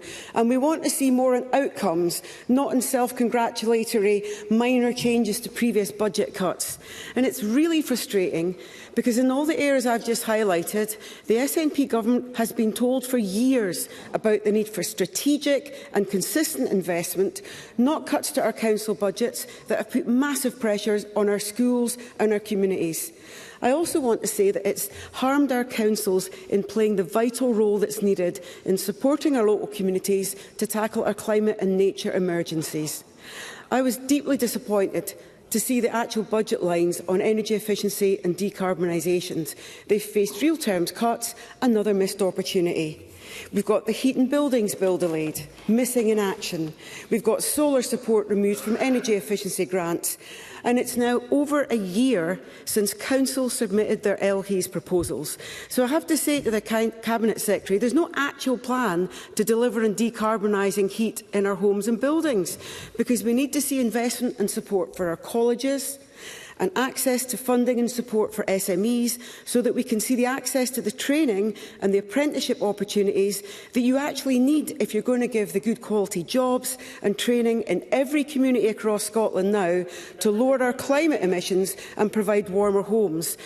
There is a real challenge. If it's very brief. Yep. Ross Greer, briefly. I'm grateful to the member for taking the intervention. I think she makes an absolutely fair point around energy efficiency, but she'll be aware that it is an incredibly expensive programme. The only tax policy Scottish Labour have put forward would take hundreds of millions of pounds out of the Scottish budget. How would she fund that energy efficiency programme? Sarah Boyack. I just go back to the £5.2 billion opportunity that is being missed, and also the fact that this is a year-on-year problem. This is about money being cut year over year. And it's not just our homes and buildings. How are we supposed to tackle the urgent issue of protecting our planet if nature and energy are not even given a second or third thought in the budget? Look at the £15 million allocated for the Just Transition Fund. The SNP previously made a commitment of £500 million over 10 years to be given to this fund. So it surely means there should be £50 million this year, not 15. And we've been hearing that a lot of people now see the term just transition as meaningless.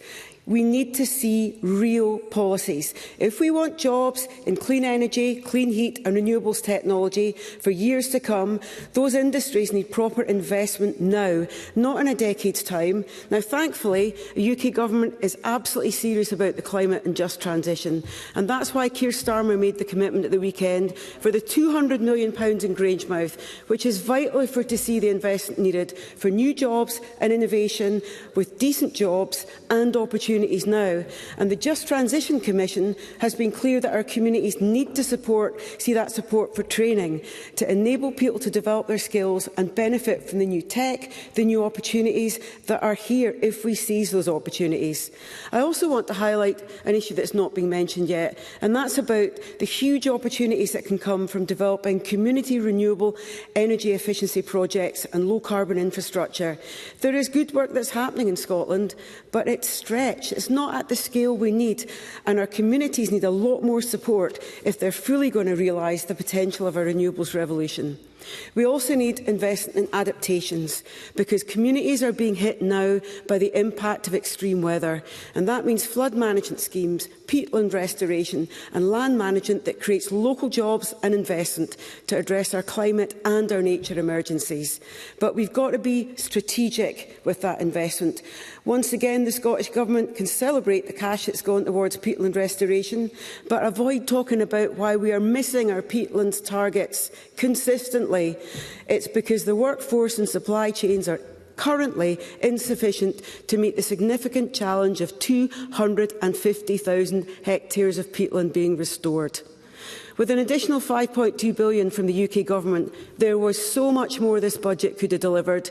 But after 18 years of inefficiency and spending waste, our constituents will not see the investment that we urgently need. So this budget isn't good enough. It could have been way better with the additional money this Government has now got. Thank you, Presiding Officer. Thank you. I now call Christine Graham to be followed by Tim Eagle. Up to 6 minutes. Ms Graham. Thank you, Deputy Presiding Officer. As we all know, across the public sector, a substantial proportion of the funding allocated either to the NHS or education, indeed all public services, is in fixed costs. Staff, including wage increases, employer pension contributions and national insurance contributions, to which I'll come shortly. It includes additionally, for example, in the NHS, the cost of the ambulance service, running the hospitals, medications and payments to GP practices, for example, for their contracts with their NHS boards. So there isn't much room for flexibility. Reform, efficiency, yes, and that is the task of Minister Ivan McKee. Thankfully, he is not Elon Musk. So this budget had to cover the increased salaries across the public sector with ancillary employer costs, none of which we would begrudge to nurses, police and so on. But that body blow of the increase in employers' national insurance has made a huge dent in the money available for these frontline services. COSLA alone has estimated that the additional cost to councils will be £240 million.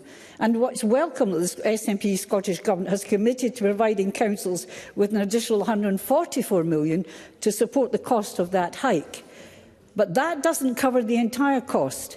Indeed, across Scotland, public services will face a bill of more than £700 million. Despite this, the UK Government has suggested it will not reimburse the cost in full, which could leave Scotland some £300 million short. That increase to councils will help cover their additional and recurring cost of pay rises to teachers, social work and refuse collectors and so on, which was deserved and was mainly a consequence of years of Tory austerity climaxing in Trussonomics. Now Labour's national insurance increase makes sure some of that will just simply go straight back to the Treasury. That is not all. The impact of this national insurance increase across the economy will be damaging to all sectors. I already know of businesses not expanding and indeed some looking to cut staffing because they cannot meet this increased bill. There are serious consequences for the care sector, supportive of the real living wage, but finding this on top of increased national insurance just a measure too far. Then there's the impact on the charities. In Scotland, with 136,000 employed in the charitable sector, it is reckoned to cost our charities £17 million a year. For example, for the SSPC alone, £400,000 a year. Foursquare Scotland is an Edinburgh charity supporting people who face homelessness. They employ around 120 people with a turnover less than £4 million. They deliver public services on behalf of the local authority and have very limited options for finding money for those unexpected costs. And they are considering whether they can afford a cost of living salary increase for staff in April 2025 or whether they need to cut posts. The strain on the voluntary sector will therefore impact on public services, as there is bound to be displacement from them to the public sector and increasing demand. To that national insurance pressure, we can add the current 3% rise in the cost of living and on an upward trajectory, compounded now by that 6.4% increase in the energy cap, which will cost Scottish consumers £281 on average per year, with the average energy debt in Scotland, and this is from CAB Scotland, £2,500, and in rural areas worse at £3,100. Now, that is the economic climate set by UK plc against which the Scottish Government budget endeavours to deliver with increasing demand on our public services. High on the list is the issue of poverty, particularly child poverty, which will increase for the reasons I've outlined above. Already these have been mentioned. I mentioned again the highly popular baby box with over 90% uptake, universal free school meals P1 to P5, the Scottish Child Payment, currently £26.70 every child under 16 in a qualifying household, removing the two-child benefit cap, the return of universal winter fuel payment, the introduction of breakfast clubs, free travel for pensioners, many disabled, under 22, no tuition fees, a great list. That's what our taxes pay for. Finally, setting a budget is about choices, as we all know. Not everything can be achieved. This government, in my view, has made good choices. What a contrast to UK Labour, undermining our farming community with an inheritance tax, leaving pensioners out in the cold, removing a universal winter fuel payment, defending the two-child benefit cap, and that hike in employers' national insurance. What a difference in our budget priorities, and what a difference if we had full control over our economy with independence. I call Tim Eagle to be followed by Stuart McMillan. Up to 6 minutes. Mr Eagle. Well, thank you, Presiding Officer. And can I remind members of my register of interest as a farmer? Now, prior to the SNP government publishing its budget for the year ahead, there was, within agricultural circles, a sense of some hope. A sense that, unlike the Labour government, who have taken an axe to rural life with their own budget decisions, this government was listening to farmers and crofters. But then the budget was published, and rural communities realised that the SNP government were never listening at all. The Rural Affairs, Land Reform and Islands portfolio was the only Scottish Government portfolio to see a real terms cut of 3.1% in day-to-day spending, according to the Institute of Fiscal Studies. Meanwhile, of course, the SNP hiked up spending in the Constitution Department by 9.2%. That is the real priority of this SNP government laid bare. Many in the rural sector were disappointed, and would no doubt remain disappointed, that the SNP government have failed to deliver a multi-year funding announcement for agriculture, and yet have the cheek to blame the UK government for this. The Labour government have given the SNP government the choice of what to do with the agricultural funding in excess of £600 million each year. Isn't it telling that even with that level of funding guaranteed, the SNP won't commit it to agriculture for the years ahead? I am equally concerned about the cuts to the Marine Directorate budget. I have heard from fishermen in my region who are increasingly alarmed by what they see as the increasing levels of EU vessels breaching rules that domestic vessels abide by, and that this will only get worse, especially if Labour and Sir Keir Starmer increase EU access to Scottish fishing waters next year. This happens primarily because of a perceived lack of action by the Marine Directorate and infrequent patrols. But I don't just hold concerns about this budget when it comes to farming and fishing. On health, I remain worried that rural Scotland will once again be left behind on new infrastructure projects and investment. Projects including a new hospital for the Isle of Barra, upgrades to Dr Gray's in Elgin, or a new hospital for Fort William have all been in the pipeline for many, many years, and yet no progress has been made, despite repeated promises. On transport, this budget does little to convince me that investment into important arterial roads in my region will be any further forward. Constituents in Argyll and Bute, for example, remain exasperated at the glacial pace it is taking to deliver a long-term solution to the A83 Rest and Be Thankful, while communities in Murray and the North East remain weary at the failure to dual the A9 and A96, in large part thanks to this government pandering to the Greens. On education, the Scottish Government's own school escape statistics 2024 show that rural schools are twice as likely to be in poor or bad condition compared to urban schools. A prime example of this is on the Isle of Mull, where parents are currently battling with Argyll and Bute Council to deliver new schools to replace a mould-infested, dilapidated building. The Scottish Government seems uninterested in delivering what will truly work for many generations of islanders to come. Their funding pot is simply not enough to support what is actually needed. While investment in school buildings largely falls to local government, as a councillor, I have experienced myself years of funding cuts and increased use of ring fencing, making it impossible for many local authorities to make investments which will have long-term gain for communities. On infrastructure, the SNP's much-vaunted WAR100 programme, which was supposed to have delivered superfast broadband to every property by May 2021, is now set to be delivered 7 years late. In my own region, not a single property in the Western Isles has yet been upgraded. For all these reasons and many more, I will be joining my colleagues from the Scottish Conservatives to vote against this budget. The First Minister wants to convince Scotland this is a budget for its people. It's not. This budget does not meet the needs of ordinary hard-working Scots who want investment and real change in their frontline services. How any SNP, MSP can genuinely sit in this chamber and suggest to me local authorities have received record funding whilst essential public services are cut and council tax rise by extraordinary amounts by councils of all political colours, including their own, is beyond me. As the newest MSP in this chamber, I've picked up quickly on the SNP's ability to spin. But spin this as they might, I'm confident that the SNP has no real vision for Scotland. At best, a short-term vision centred on politics, not people. Years of council tax breaches which have destroyed local democracy, essential public services. The constant need to raid the ScotWind monies to balance poor budget choices. No progress on essential internet. Stalling progress on child poverty. An NHS in crisis. GPs on their knees. Teachers facing increasing violence. Houses not being built. National Care Service plan in pieces. Land reform plan so bad their own Quango rejects it. And a tax policy that they keep telling me is progressive, but we all know that really it's not. I would not often quote a former Labour MP, but I think Brian Wilson in The Scotsman is right.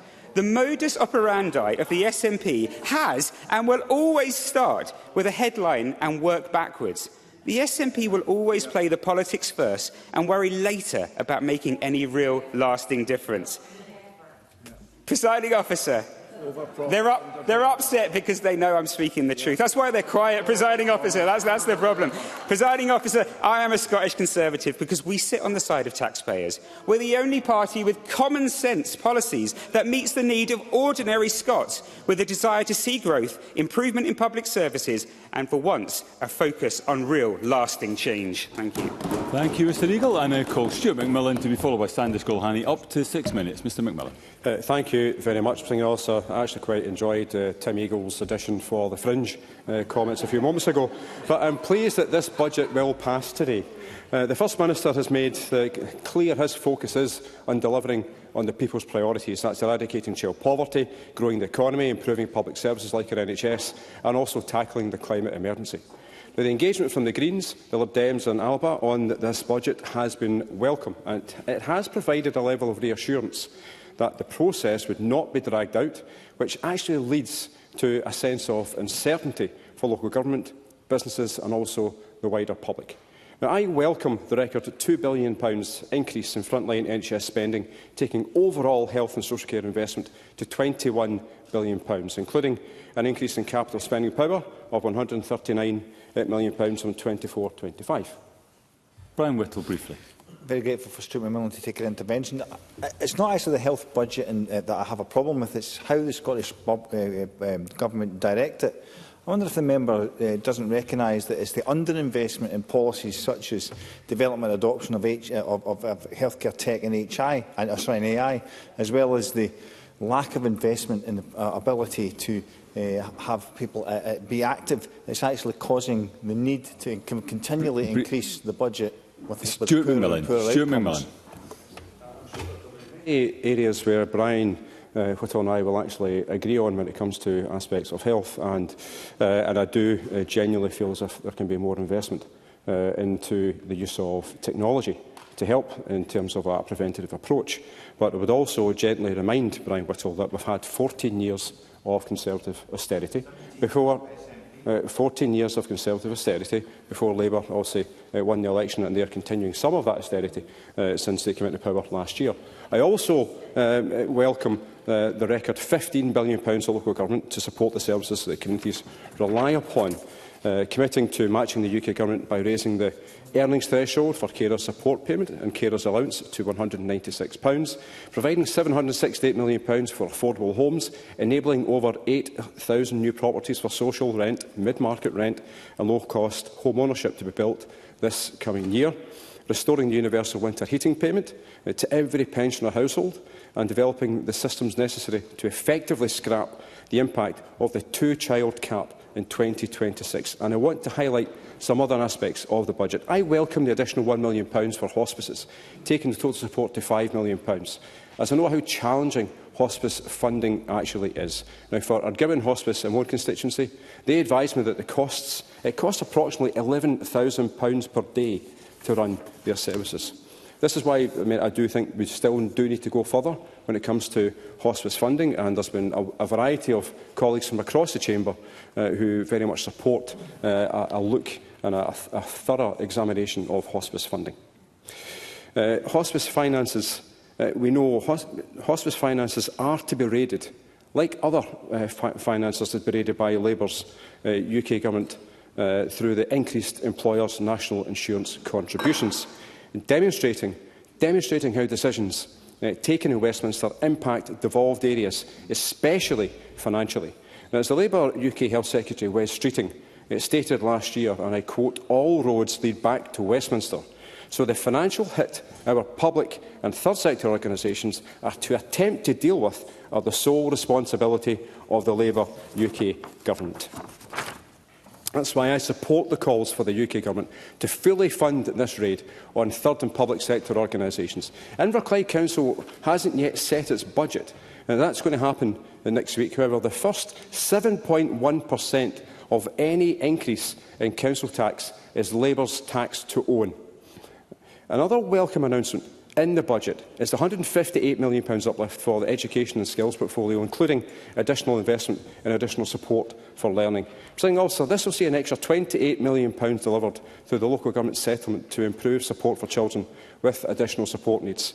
I highlight this particular example as childcare provision and support in schools for pupils with ASN is one of the key issues that local SNP councillors and myself have been working on over the last year, as local parents have highlighted the challenges they face in accessing sufficient support for their children. Now, also, Scottish taxes are often a bone of contention when it comes to the budget, and we've already heard that this afternoon as well. Now, we know household incomes are tight, but we need to raise funds to invest in services, not strip them of monies. So the austerity approach only harms those who are most vulnerable and risks costing the government more money in the long run. As I touched upon a few months ago, we've had 14 years of austerity. The people at the lower end of the financial income ladder cannot deal with any more austerity. I'm sorry I took an intervention earlier on. I therefore welcome the fact that Scottish taxes are forecast to raise £24.6 billion in 25-26, which is £1.7 billion more than if Scotland had followed UK policy on tax. Now, this is £777 million higher than forecast in December 2023, and due in part to increased income tax revenue because of average earnings growing faster than the rest of the UK. Now, this budget is a good budget. It delivers for our constituents, and the electorate will know who is on their side with this budget. So those who don't support it will need to own their failure to deliver for the people of Scotland. Thank you very much. And I call Sanders Gulhani to be followed by Jackie Dunbar. Up to 6 minutes, please. Thank you. I declare an interest as a practising NHS GP. Like many colleagues in the health and social care sector, I have seen firsthand the consequences of years of SNP failure. Despite claiming to prioritise our NHS and public services, the SNP have left us with a system creaking under mismanagement, short-term fixes and economic stagnation. This budget, backed by a left-wing Hollywood cartel, continues the SNP high-tax, low-outcome agenda, stifling growth and threatening the services we rely on. And after 18 years in power, the SNP has left a legacy of failure, and this is the latest budget endorsed by Scottish Labour, the Liberal Democrats and the Scottish Greens, and it is no exception. We need to recast how we manage healthcare and start doing things that yield better outcomes. This is common sense, but unfortunately it's beyond the SNP's competence. The consequences in Glasgow are severe. Waiting times at Queen Elizabeth remain dangerously high.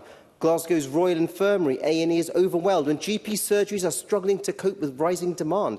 And beyond mismanagement, this is a betrayal of NHS staff. The SNP government pledged fair pay and staffing levels, and yet our nurses remain overstretched, with many leaving the profession due to stress, burnout and poor working conditions.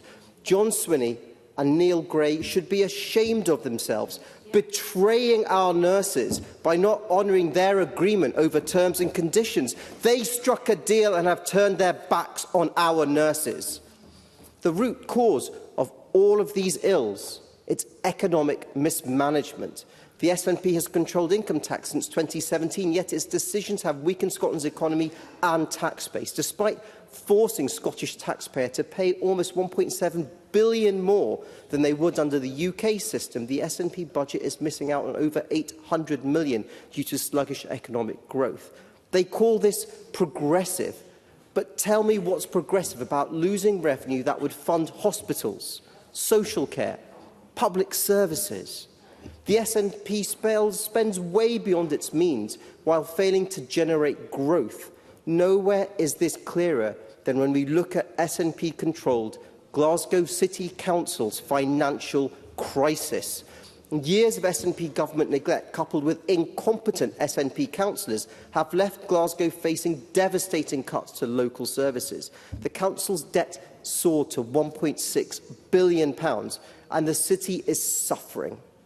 It's having deep cuts to community projects, road repairs and frontline services. Could Glasgow actually declare itself bankrupt? Libraries, sports centres and community hubs are at risk, while bin collections and road maintenance continue to decline. Even the Glasgow School of Sport, home to Olympians like Michael Jameson and Kirsty Gilmore, is threatened with closure. It's shocking that such a gem may be lost. Now let's talk about Glasgow's crumbling infrastructure. Road and pavements are riddled with potholes, making daily life harder for businesses and residents alike.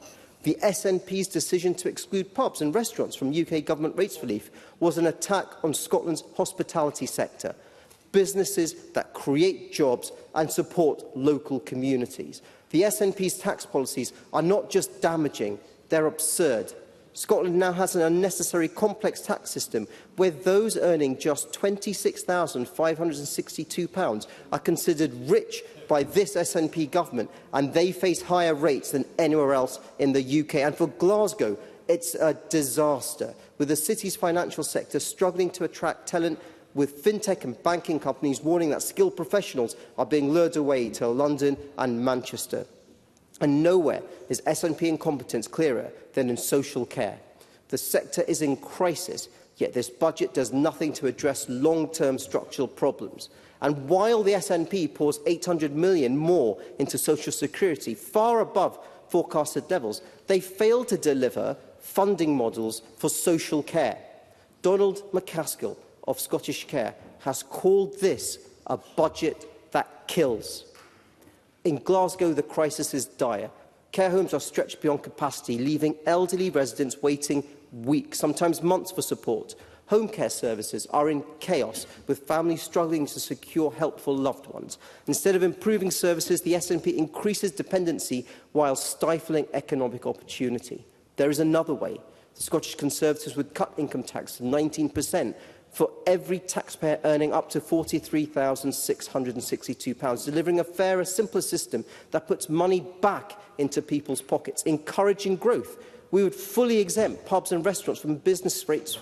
This would help nearly 7,000 venues survive and protect jobs. We would cut home buyer taxes by raising the land and buildings transaction tax threshold to £250,000, helping up to 59,000 buyers a year afford homes without excessive taxation. The choice is clear. The SNP, propped up by Labour, the Lib Dems, the Scottish Greens, will continue down the path of economic decline, high taxes and underfunded public services. They will keep shifting the blame while failing to deliver real change. The Scottish Conservatives, on the other hand, offer a path to prosperity, one that encourages work, investment and enterprise instead of punishing it. It is time to reject SNP failure and choose a better future. Thank you. Thank you. I call Jackie Dunbar to be followed by Pam Duncan-Glancy. Up to 6 minutes. Ms Dunbar. Thank you, Presiding Officer. I'm very pleased to support this budget. From speaking with my constituents, I think it's a budget that they support too, because it invests in the things that they care most about. It maintains the SNP's most popular policies and demonstrates our clear ambition to move Scotland forward. We're putting some big numbers into the basics. For health, a record uplift of £2 billion. For housing, £768 million will see over 8,000 new affordable homes built. For social security, an £800 million uplift will put more money directly into folks' pockets. Head T-shirts will get £120 million to tackle the attainment gap. And across Scotland, councils will share an extra £1 billion. This is also a budget that builds on so much of what the SNP have already delivered in Scotland. I think it was Anna Sarwar recently described them as the successes of devolution. If anyone wants reminded of those SNP successes, they include extending free education from nursery to university, supported by expanded free school meals, maintaining free health care at the point of use, from the cradle to the grave, including free prescriptions, free bus travel for over 2 million folk, and 7 social security payments that have no equivalent elsewhere in the UK, including the Scottish Child Payment that helps give every child in Scotland the best start in life. And it's worth remembering that these policies faced challenges to get over the line in the first place. And even after we could see these policies changing lives, the SNP and government still had to fight to keep them. I still remember when Scottish Labour described it as a something-for-nothing culture. Perhaps if Labour ran with that going into the last election, there wouldn't have been such a sense of shock and utter betrayal about how their first few months in charge of the UK government. Instead, Sir Keir Starmer promised change, and Anna Sarwar said to read his lips there would be no austerity under Labour. Then, after the election, Labour refused to end the two-child cap, and within weeks it announced it was scrapping universal winter fuel payments. My ambition for this Parliament is to do more than simply mitigating the worst policies of the UK government. But that is what needs to be done today. Today's budget will reinstate winter heating payments for every pensioner, helping them through the long and cold Scottish winter. Today's budget takes the first steps towards abolishing the two-child cap, which will see over 15,000 bairns lifted out of poverty. That's change people want to see. Presiding Officer, can I invite Anna Sarwar to read my lips? The Scottish Government is mitigating Labour austerity. Will his party support that by backing this budget, or at least his North East colleagues? Because this is a budget that delivers for Aberdeen. The £34 million uplift to the culture budget has already seen multi-year awards made to 8 organisations in Aberdeen. Aberdeen Performing Arts, Applied Arts Scotland, Belmont Community Cinema, City Moves Dance Agency, Grampian Hospitals Art Trust, Jazz Scotland, Peacock and the Worm and the Word Centre for Creative Writing at the University of Aberdeen. They will receive more than £5 million between them across the next 3 years. This budget also allocates £25 million to increase the number of jobs available in the green energy supply chain. With Aberdeen being the future net zero capital of the world, and I will keep calling it that until I can shorten it to simply the net zero capital of the world, we need to see investment in clean and green energy, and we need to give people the confidence to invest their futures by that taking up training or putting down roots. So the continued support of the Scottish Government to supporting a just transition for the North East, alongside Grangemouth, is very welcome. That move to being a net zero capital isn't just about what happens 100 miles off of Aberdeen's coast. It's also about what runs through the city itself. One of the later additions to the budget is a £2 bus fare pilot in a regional transport area, and I think that's a fantastic idea. Encouraging more folk to use public transport is a part of the journey to net zero, and I would like to see affordable and well-used buses running through the streets of Aberdeen and connecting it to communities across the North East. I think the North East is the perfect region for that pilot to take place. Our region offers a good mix of urban and rural communities with a city at its heart. We have a city council that has supported bus services, from backing hydrogen and electric buses to funding night services. And we have an opportunity to further bolster Aberdeen's net zero credentials with this. So let me use my final words to urge ministers to pilot the £2 bus fares cap in the North East, and to urge members across the chamber to vote in favour of this budget that delivers for Scotland. Thank you. I now call Pam Duncan-Glancy to be followed by Keith Brown. Up to 6 minutes. Ms Duncan-Glancy. Thank you, Deputy Presiding Officer. The UK Labour Government delivered record investment for Scotland, the largest block grant in the history of devolution, resulting in £5.2 billion for the SNP Government to spend. But after the appalling education statistics today, do not ask me to sit here and endorse this government's failed approach. In spite of a record settlement, this budget delivers no change in direction, and the current state of Scotland's education system shows this starkly. The report out today showed that attainment is down. The proportion of pupils leaving with an At-5 is down. The proportion of pupils leaving school with a higher is down. The proportion of pupils going on to positive destinations is down. The number of pupils leaving school with no qualifications at all is up. And at every single level, the gap between those from the most and least deprived areas has widened. Despite the efforts of staff in schools across the country and that 50% of local authority spending is on education, it is clearer than ever that this SNP government is not improving outcomes for Scotland's young people. And, Presiding Officer, the picture for pupils with additional support needs is particularly shocking. They are less likely to achieve curriculum for excellence levels and less likely to go on to positive destinations. Happy to take the intervention. Rachel Hamilton, briefly. I'm glad for taking the intervention. I completely agree with her comments about the state of education right now under this SNP government. But will she abstain tonight, or will she vote with the Scottish Conservatives against the budget if she's so disgusted with it? Pam Duncan-Glancy. My party and I will not stand in the way of £5.2 billion extra for public services across Scotland, but nor will we endorse this government's failing agenda. The parents of pupils with additional support needs are left fighting day and night for the support they need, with data showing that applications to ASN tribunals are up 67%. And staff aren't getting support either. The Government committed to assessing teacher hours for ASN and were due to publish proposals for support assistance accreditation and registration in 2023, but unsurprisingly no update has been provided on either. In a roundtable with support staff last week, I learned that support staff are being badly failed by this government. They're not invited to attend Team Around the Child meetings. They experience daily violence, which they've now come to expect, they said, and there is no consistent process of reporting or dealing with incidents. And whilst the number of pupils with ASN has risen hugely, the Scottish Children's Services Coalition found that this government has presided over a 33.9% funding cut per pupil with additional support needs over the last decade.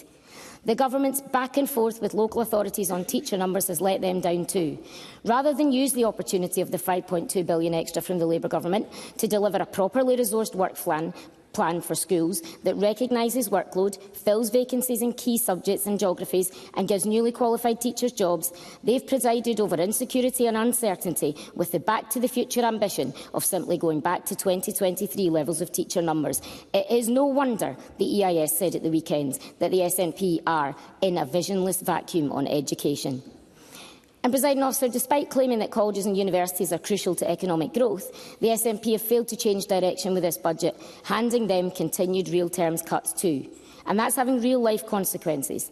The number of full-time places in Scottish colleges today showed in a report that it had plummeted by more than 8,000 in a year, taking places to their lowest level in 9 years. Despite colleges asking time and again for real funding flexibility so that they can deliver agile, responsive courses, they've faced inaction on their funding model and decades of budget cuts. There is rising student need in colleges and in universities, but reduced funding for mental health and student support, and institutions are having to rob one budget to pay for another. Retention is down, and it's worse for the poorest students. Progress on widening access has plateaued, and we don't know if it is improving life chances because this government conveniently only collect data on entry, not on student experience or destination. On this SNP government's watch, Scotland's young people are being failed. Everything in the education system proves it and is going in the wrong direction. This budget is a tragic missed opportunity for them. Presiding Officer, I'd like to use the short time, if I can, that I have left to talk about the experiences of people in Glasgow and of disabled people in Scotland, groups of people who are being badly let down by this government. A recent survey by Glasgow Disability Alliance found that 89% of its disabled members couldn't access healthcare appointments or healthcare which met their needs, and 67% could not access social care which met their needs, after the botched National Care Service Bill hasn't delivered a single additional hour for social care for these people. And with a lack of progress on public service reform, it's hard to see how this budget will change direction for them. And while the government were dragged kicking and screaming to finally reverse its nearly £200 million cut to the affordable house building programme, funding for affordable house building has still fallen in real terms by nearly £160 million since 22-23. These are cuts that are having devastating impacts on the lives of thousands of people in Glasgow. In 2022, more than 60,000 were on housing waiting lists, the equivalent of 10 applicants for every home let during the previous year. Record numbers of children are in temporary accommodation, and 56 people tragically died while homeless in Glasgow last year. Presiding Officer, not a single public service is better on this government's watch. Instead of using the opportunity of this budget, the biggest settlement since devolution, to transform Scotland's public services, the SNP has squandered it to correct their worst mistakes. The budget will pass today, and has been obvious that it will do that for months. And because we want to see the money get to the front line, we won't stand in its way, but nor will we endorse it. Scottish Labour are clear that a new direction is necessary and can properly deliver the change that Scotland needs. And, Presiding Officer, we are ready to deliver that. Thank you. I now call on Keith Brown to be followed by Ash Regan, up to 6 minutes. Mr Brown. Thank you, Presiding Officer. And can I refer members to my register of interests? Today we have heard what MSPs think of the budget, but in due course, of course, we will hear about what people think of the budget. And I think it's probably useful to look a bit further away from the detail we've heard a great deal about this afternoon and some of the broader themes. I think many people will take a judgment on this budget based on the issue of trust. So first of all, the SNP has balanced its budget for 17 years. It built the new Queensferry crossing with £400 million less than budgeted for. It built the Aberdeen Western Peripheral route, where previous administrations had just talked about it. It built in the Borders Rail the longest piece of new rail infrastructure in the UK for 100 years. It built many new schools, primary and secondary, across Scotland. The child payment, free tuition fees, free prescriptions. And of course we abolished the bedroom tax. We used to hear that a lot from Labour, issues about the bedroom tax. We don't hear about it anymore, where it's been left untouched in England. As for the Tories, they brought us the highest tax burden since World War II. £2 trillion and more in debt. This is a party of financial incompetence on a grand scale. He also gutted the armed forces, both in terms of personnel and equipment. And to hear Sandish Kahani say the SNP spends beyond it means £2 trillion in debt, the highest tax burden since the Second World War. And where are the bankrupt councils in the UK? They're not in Scotland. But you'll check down in England and Wales, that's where you'll find the bankrupt councils. And what about Labour? The Labour are the party that started with there is no money left, and now, abstaining, they become the party of there is no conviction left. They have decided to, in the words of the dictionary, refrain from performing a public duty. And that says it all about the Labour Party. Absolutely no conviction whatsoever. And even since they've been elected on finance, they can't be trusted. They've changed the fiscal rules already. And the headroom they talked about has already gone. So, in terms of trust, I think the SNP government comes out well ahead. However, there are two very big issues which I think underline this budget, which the public will certainly take note of. And the first, of course, is ENIX and the tax on jobs. And to give a local example, the detrimental impact of this policy is seen in the case of Scottish Autism, an organisation anchored in my constituency of Clackmannanshire and Dunblane, which provides indispensable services across communities. And they are now confronted with an unsustainable financial burden, forecasting an increase in costs of up to £850,000 annually due to this policy. And that's £850,000 that should be channelled into improving lives and enhancing services within communities, not wasted on mitigating the fallout from an ill-conceived policy decision. And the jeopardy faced by organisations like Scottish Autism underscores a profound policy failure that threatens the very fabric of our community support systems. We cannot and we must not allow this to continue. And the Labour Party's choice to stay silent and abstain from this historic budget vote speaks volumes, not least in relation to the way it impacts on the fabric of our communities. And the other major issue which does cast a huge shadow of this budget is the issue of the Ukraine. This budget, of course, perhaps not directly affected, but it has to be a budget which has been formulated against the backdrop of the threat of major public spending cuts coming in future. And I speak for myself in relation to this. I think there is no option but for the fact that we are going to have to contemplate a very substantial increase in defence expenditure in relation to personnel and to equipment. And that means rearmament, it means recruitment and it means research. However, in my view, and we do that, of course, because we want to defend not just Ukraine but Europe, we cannot be asked and it cannot be demanded of this Parliament to subsidise nuclear weapons or the replacement by an even more obscene nuclear weapon system, the one that might replace Trident. Nor should we be subsidising the complete failure of successive UK governments, admitted now by previous Labour and Conservative Secretaries of State, who have gutted the armed forces to the extent it's now 20,000 below what it was in Napoleonic times, that the equipment is not there, the training is not there. But this is an existential threat. There is nobody that can deny that Russia poses that existential threat, especially given the fact we now have an absence of the guarantees which we have taken for granted since the Second World War. And as for the idea that we only protect countries if we can extort their mineral resources, that is the geopolitics of protectionism. We should have no truck with that. We should protect Europe because we want to protect Europe. So I think, in summary, we do have to make that contribution, but it should not be carte blanche, certainly to a UK government that has not shown itself capable of properly building a defence infrastructure, and it should be a European-led. I say European rather than specifically EU, because I don't know how Romania and Hungary will respond to that, but we should be willing to back a European-led response to that. And one final point. There are some very big issues which have been touched on in this debate, things like social care, things like local government finance reform. It would be ideal if the parties could show the maturity to get together before the election to agree some common ground. It would mean, of course, it would squeeze out the room for manoeuvre of whoever was successful in becoming the government. But these long-standing issues, local government finance reform and social care, have to be addressed if we are to improve the quality of life of people in Scotland. So there are difficult times ahead. There is no question of that, but I am delighted to support what I think is an excellent budget.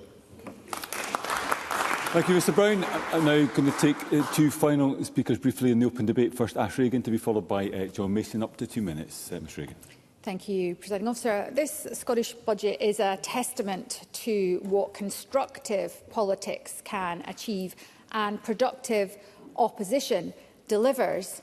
And for Alba, of course, this year was the first time we were a participant in this process.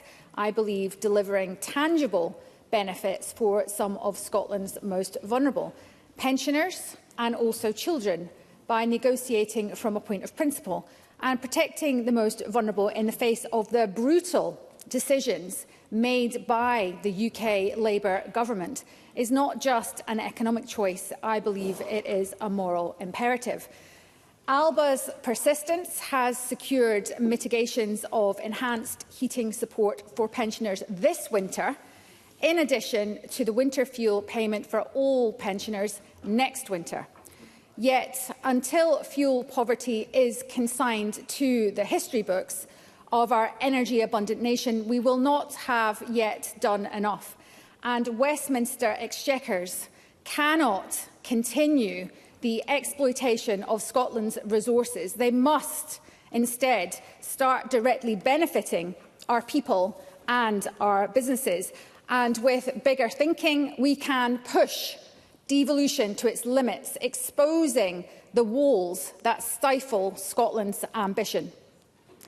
Now, hunger must never be a barrier to learning, and today we are one step closer to eradicating that barrier. But we must continue to strive to complete the government's election promise to primary school children within this Parliament. And Glasgow City Council's announcement to join Inverclyde Council in funding universal school meals in primary schools is welcome. And I think that should drive other councils to put politics aside and find solutions for every school child to have the nourishment that they need to grow, to learn and to thrive. And each budget is a step forward on the road to independence. And each pound invested in our communities and every measure that is designed to protect our people is providing proof that Scotland can govern itself effectively and more compassionately than Westminster ever would. Thank you very much. I now call John Mason up to 2 minutes. Mr Mason. Thank you very much. I don't want to repeat what I've said in previous budget debates. However, I still do hold to some of the key points I've made before, including one, that taxes in the UK and Scotland are too low. So if we want better public services, we need to have higher taxes. 2, we need to replace council tax and raise more money. And 3, economic growth is all very well, but the benefits of that growth have to be shared out more equally than they currently are. But my theme in my limited time would be on the relationship with Westminster. Firstly, around half of our resource budget comes in the form of a block grant. For 25-26, that is estimated to be £26 billion out of a total Scottish resource budget of £51 billion. The way that block grant is worked out is one of the most complex that the OECD has seen. As they have told us in the past, it is not well understood by either most people or, I suspect, by most MSPs. While the fiscal framework is better than it might have been, thanks to John Swinney when he was Cabinet Secretary for Finance, it was meant to be properly reviewed after it had settled down in 2023. But as Shona Robertson told us, Westminster refused to do that. So that leaves us trying to compete with London and the south east of England, something which few parts of the UK have ever managed to do historically. As a result, our budget and block grant get squeezed year by year. On top of that, the Barnett formula further squeezes our budget year by year. Again, if we set up a new tax, such as the aggregates tax, Scotland has to bear all the admin costs of getting it going, and we pay any costs that HMRC has in switching off the old tax. So it really does seem that the fiscal framework is set up so that heads the UK wins and tails Scotland loses. And continuing in the relationship with Westminster, the Finance Committee wrote to the Chancellor of the Exchequer inviting her to a committee session. However, the Chief Secretary of the Treasury replied that he was unable to accept this invitation because the UK Government is accountable to the UK Parliament. Well, surely that does not stop them talking to us, and so I am happy to support the budget for 25-26, but Scotland's deal from Westminster really has to improve. Thank you, Mr Mason. We now move to closing speeches. I call first Ross Greer, up to 6 minutes. Mr Greer. Thank you, Presiding Officer. When we debated the rates resolution last week, Willie Rennie made what I thought was an important point, that the devolution of income tax powers to this Parliament has strengthened the institution because it has forced us in these budget debates not just to think about spending allocations, but the wider impact of the decisions that we make and the wider health of the Scottish economy. And I'm proud of the impact the Scottish Greens have had on income tax since it was devolved, the £1.7 billion of additional revenue we have for public services that our Conservative colleagues so regularly deride is a result of Green changes to the income tax system, and that in turn allows us to deliver unique Scottish spending decisions like free bus travel for young people, the Scottish child payment, those Bolshevik baby boxes that so haunt Craig Hoy's dreams. But income tax is not the only area of tax that we've made different decisions for in Scotland. With the change that we've just made to the additional dwelling supplement, we have in the course of this Parliament doubled that particular tax on the purchase of second or holiday homes, raising money for public services and helping first-time buyers, putting them in a better position to have their offer accepted. And I was intrigued by what the Conservatives were saying around property tax, that actually what we need is a cut to LBTT to help first-time buyers. But all the evidence that we've seen shows that cutting property taxes helps sellers, not buyers. The efforts of the UK Conservative government to cut property transaction taxes only increased house prices and pushed them further out of the reach of those who wanted to be first-time buyers. I'm proud that we've also doubled council tax on holiday homes, but I do think we can go further. We could emulate the system they have in Wales, where you can go up to 300%, or preferably, in my position, we simply lift that cap entirely and allow local government to make these decisions for themselves, whether they want to increase it, decrease it, whatever those locally elected representatives wish to do with that tax, they should be able to do so rather than have limits dictated to them by those of us here. Now, all of that combined is still not enough. In my view, there's a need for further tax reform. There's a need for further resources to tackle the challenges that this country faces. And Michael Mara, I think, quite fairly challenged those of us who oppose the UK Labour government's decision to increase employer national insurance contributions to say where else we would have raised that money from.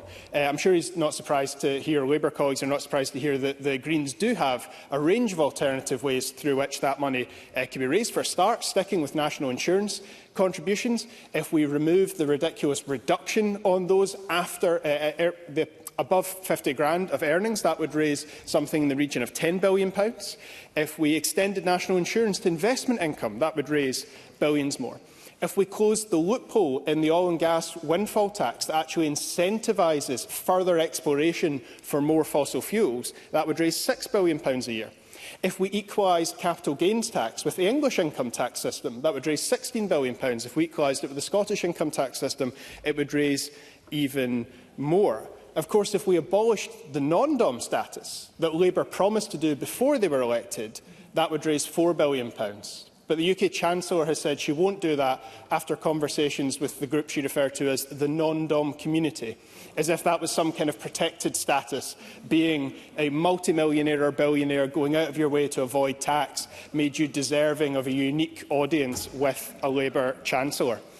But as well as tax reform, we do need reform in our public services in Scotland. I'm proud that the Scottish Greens secured the pilot of the 4-day reduced working week in our public sector, and the Finance Committee took some evidence on the interim evidence on the impact of that in South of Scotland Enterprise, one of the bodies who have piloted it, whose chief executive reported back to us that there has been no loss of productivity, but a hugely significant reduction in the number of working days, staff working days lost due to ill health. That is a really positive development that I think needs further evaluation and rolling out more widely across the public sector.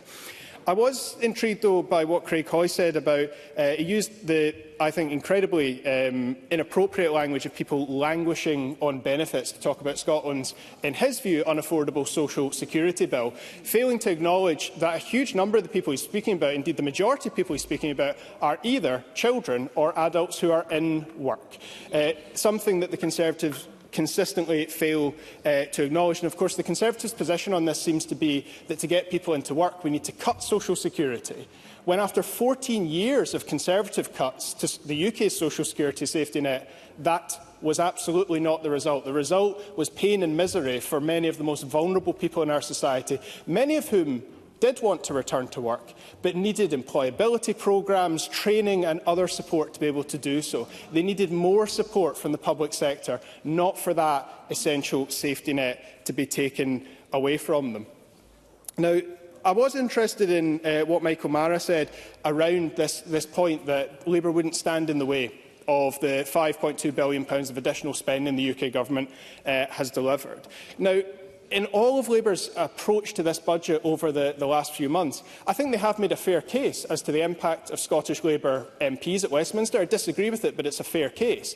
What they failed to do is make any case whatsoever for electing Scottish Labour MSPs to this Parliament next year, for a party that failed entirely to engage in this process, who could have asked for anything and may well have got it, like the Greens and the Liberal Democrats have managed to do, but decided to ask for nothing and then, of course, to get nothing as a result.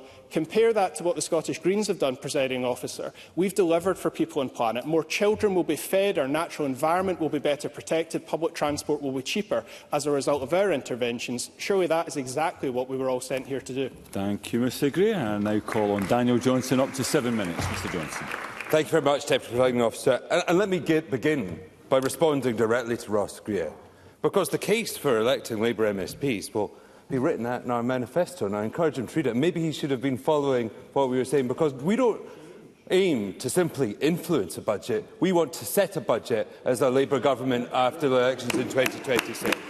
And look, I mean, genuinely, I always try to sum up debates by listening to the debate. I don't like reading out pre-scripted speeches, but perhaps I could have saved myself some... Mr Johnson, could I encourage members not to be engaged in chat across the chamber while somebody is delivering their speech and responding to the debate? Daniel Johnson, I can give you the time back. Thank you very much, Deputy Presiding Officer. It's always wonderful to hear from the Minister of Parliamentary Business, but maybe not while I'm trying to speak. But look, a critical decision was made by the UK electorate in July to end 14 years of Conservative government. But let's be clear, it wasn't until the budget in October that the serious step was taken to end the worst excesses wrought by the economic damage meted out by the Conservative government. It was the budget that changed that. A budget that delivered, or took the first steps to delivering on the mandate the UK Labour government was given, to fix the foundations of the public finances following the disastrous economic legacy left by the Conservative government, to halt the destruction of our public services, and to provide a government that genuinely sought to focus on providing service, being in service of working people. Now, that required difficult, if you wouldn't mind, let me finish this point, difficult decisions. But there is no doubt of the overarching impact of this budget.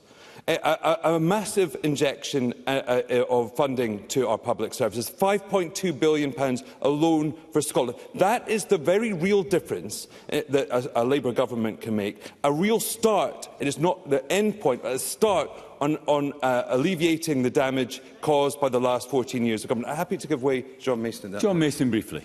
Thank him for giving way.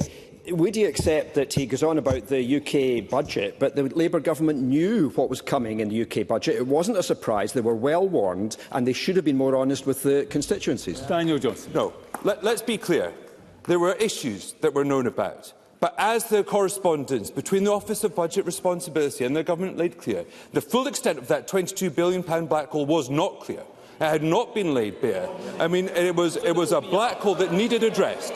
And for anyone to credibly come to this place about the budget, they need to answer how that £22 billion black hole would be addressed. And let's be clear. Mr Johnson, resume.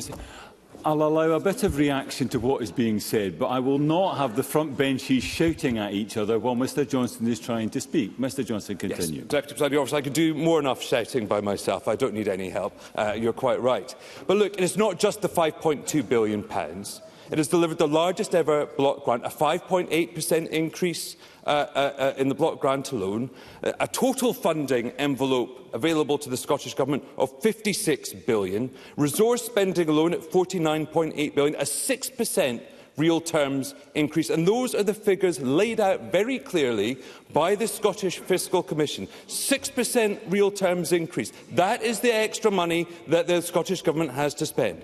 But in fact, so the SNP have a decision to make about how they... Very happy to.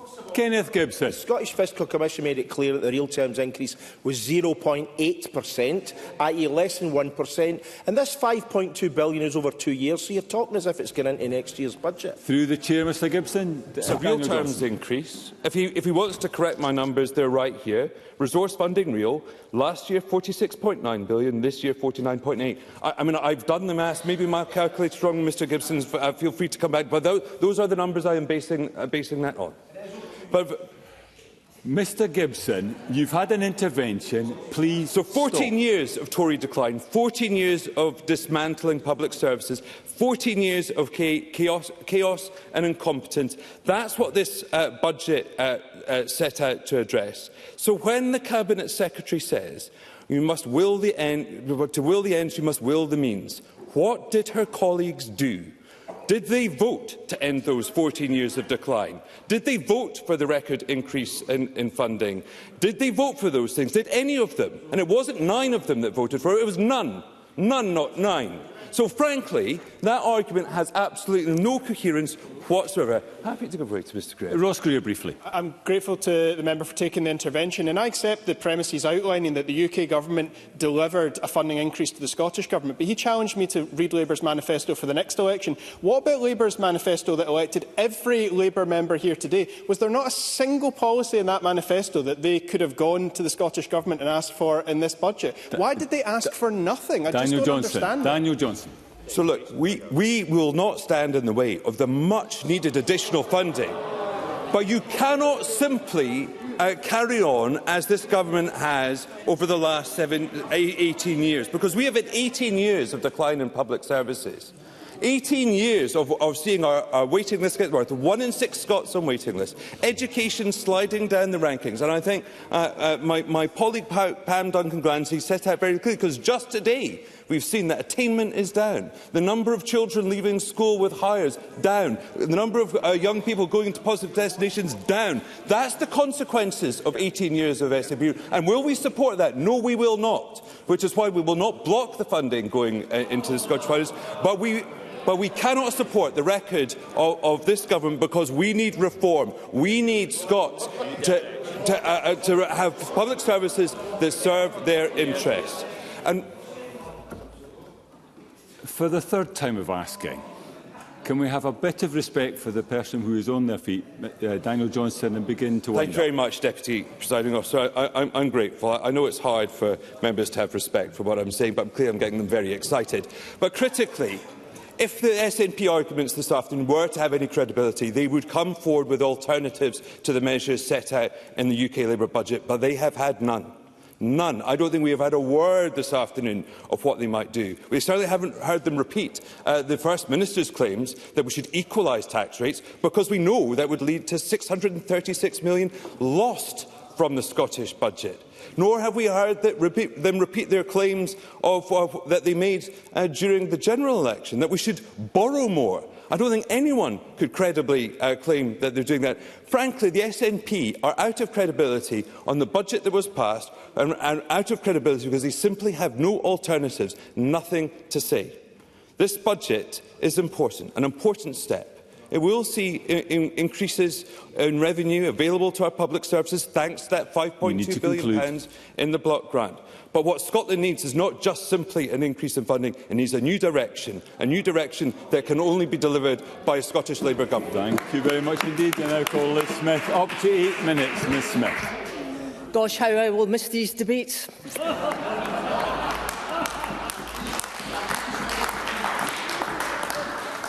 I'll miss you too, Mr Swinney, I'm sure. Through the chair, Ms Smith. I'm sure the First Minister will miss me as well.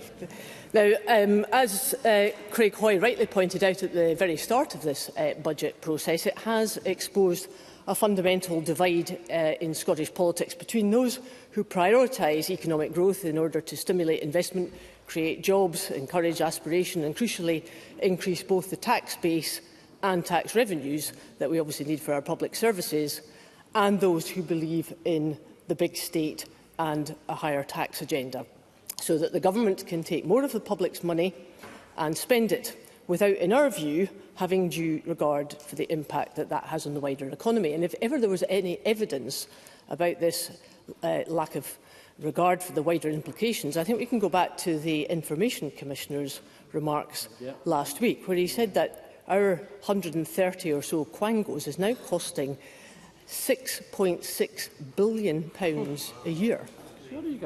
And that's something that I think we really have to reflect on, not just from the Scottish Government's point of view, but as a Parliament. And of course, if we look at what the Scottish Fiscal Commission projections are saying, we can see that the very stark nature of the problem is that Scottish taxpayers are paying £1.7 billion more than they would have been had we had the same tax rates and thresholds as the rest of the UK, but the net funding is £838 million, which the Commission rightly describes as the economic performance gap. And that's before we even come to the bloated public sector or to the unaffordable size of the welfare budget, which I'll come back to in just a minute. Now, in the SNP's case, the reason that they put forward for apparently being willing to accept the pain of that economic performance gap is because they are wholly committed to the so-called social contract with the people of Scotland. In their eyes, it's a much more compassionate and munificent benefit system. Now, if there was any evidence for that justification, the SNP would have to prove three things. Firstly, that people really feel that they are getting good value for money when it comes to public services and putting up with a higher tax burden. Secondly, that there is demonstrable evidence that shows that all the social contract policies are actually delivering better outcomes.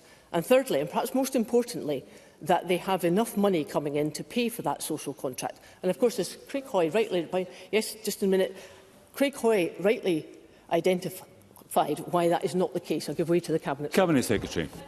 I fundamentally disagree with Liz Smith's point, and I don't think Craig Hoy did incidentally show any of that. But on the evidence, isn't one of the pieces of evidence that's come to light recently that out of the whole of the UK, Scotland is the only place where child poverty levels are falling when they're rising elsewhere? Surely that is a concrete piece of evidence of the investment this government has made working. Liz Smith. Cabinet Secretary, when it comes to the Scottish child payment, I've put on record several times in this Parliament, I think the evidence is quite strong on that.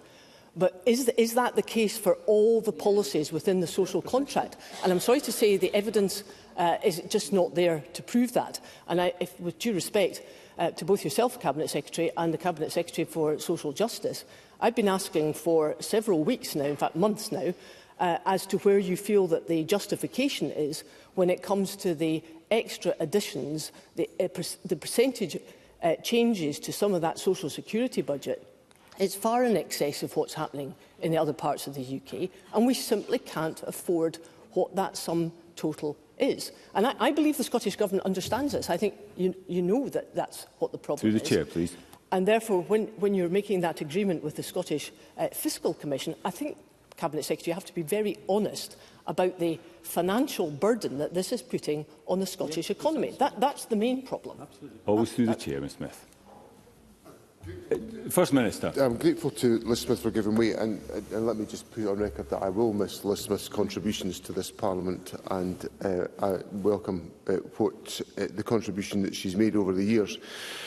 On the point about issues such as the Scottish Child Payment, does Liz Smith recognise that the investment that is made in lifting family incomes of itself assists as an economic stimulus in communities, because it boosts the spending power of individuals to spend locally on crucial investments in their family circumstances? And isn't that part of the evidence that supports the Cabinet Secretary's point that Scotland is the only part of the United Kingdom that is demonstrating that child poverty is falling compared to other parts of the United Kingdom where the measures such as the child payment don't exist and child poverty is rising? Liz Smith, I can give you some of that time back. Well, can I first of all say thank you to the First Minister. I'll probably have to reverse my decision if the compliments are going to flow as frequently as you have indicated. But he makes a serious point, and it's not about this one specific policy where, again, the Scottish Conservatives will willingly admit, in fact, we voted for the Scottish Child Payment because the evidence shows that that payment is very effective for exactly the reasons that the First Minister has just set out.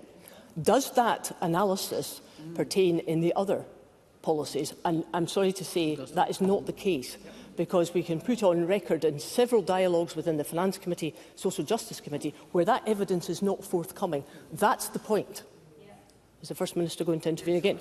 First Minister, briefly. Forgive me again, but I think what I would follow that with is that the Conservatives might make that general comment, but it doesn't then go on to a specific commitment about what elements of the social contract should be removed. So should it be the expansion of early learning and childcare? I think that would be an absolutely foolhardy decision.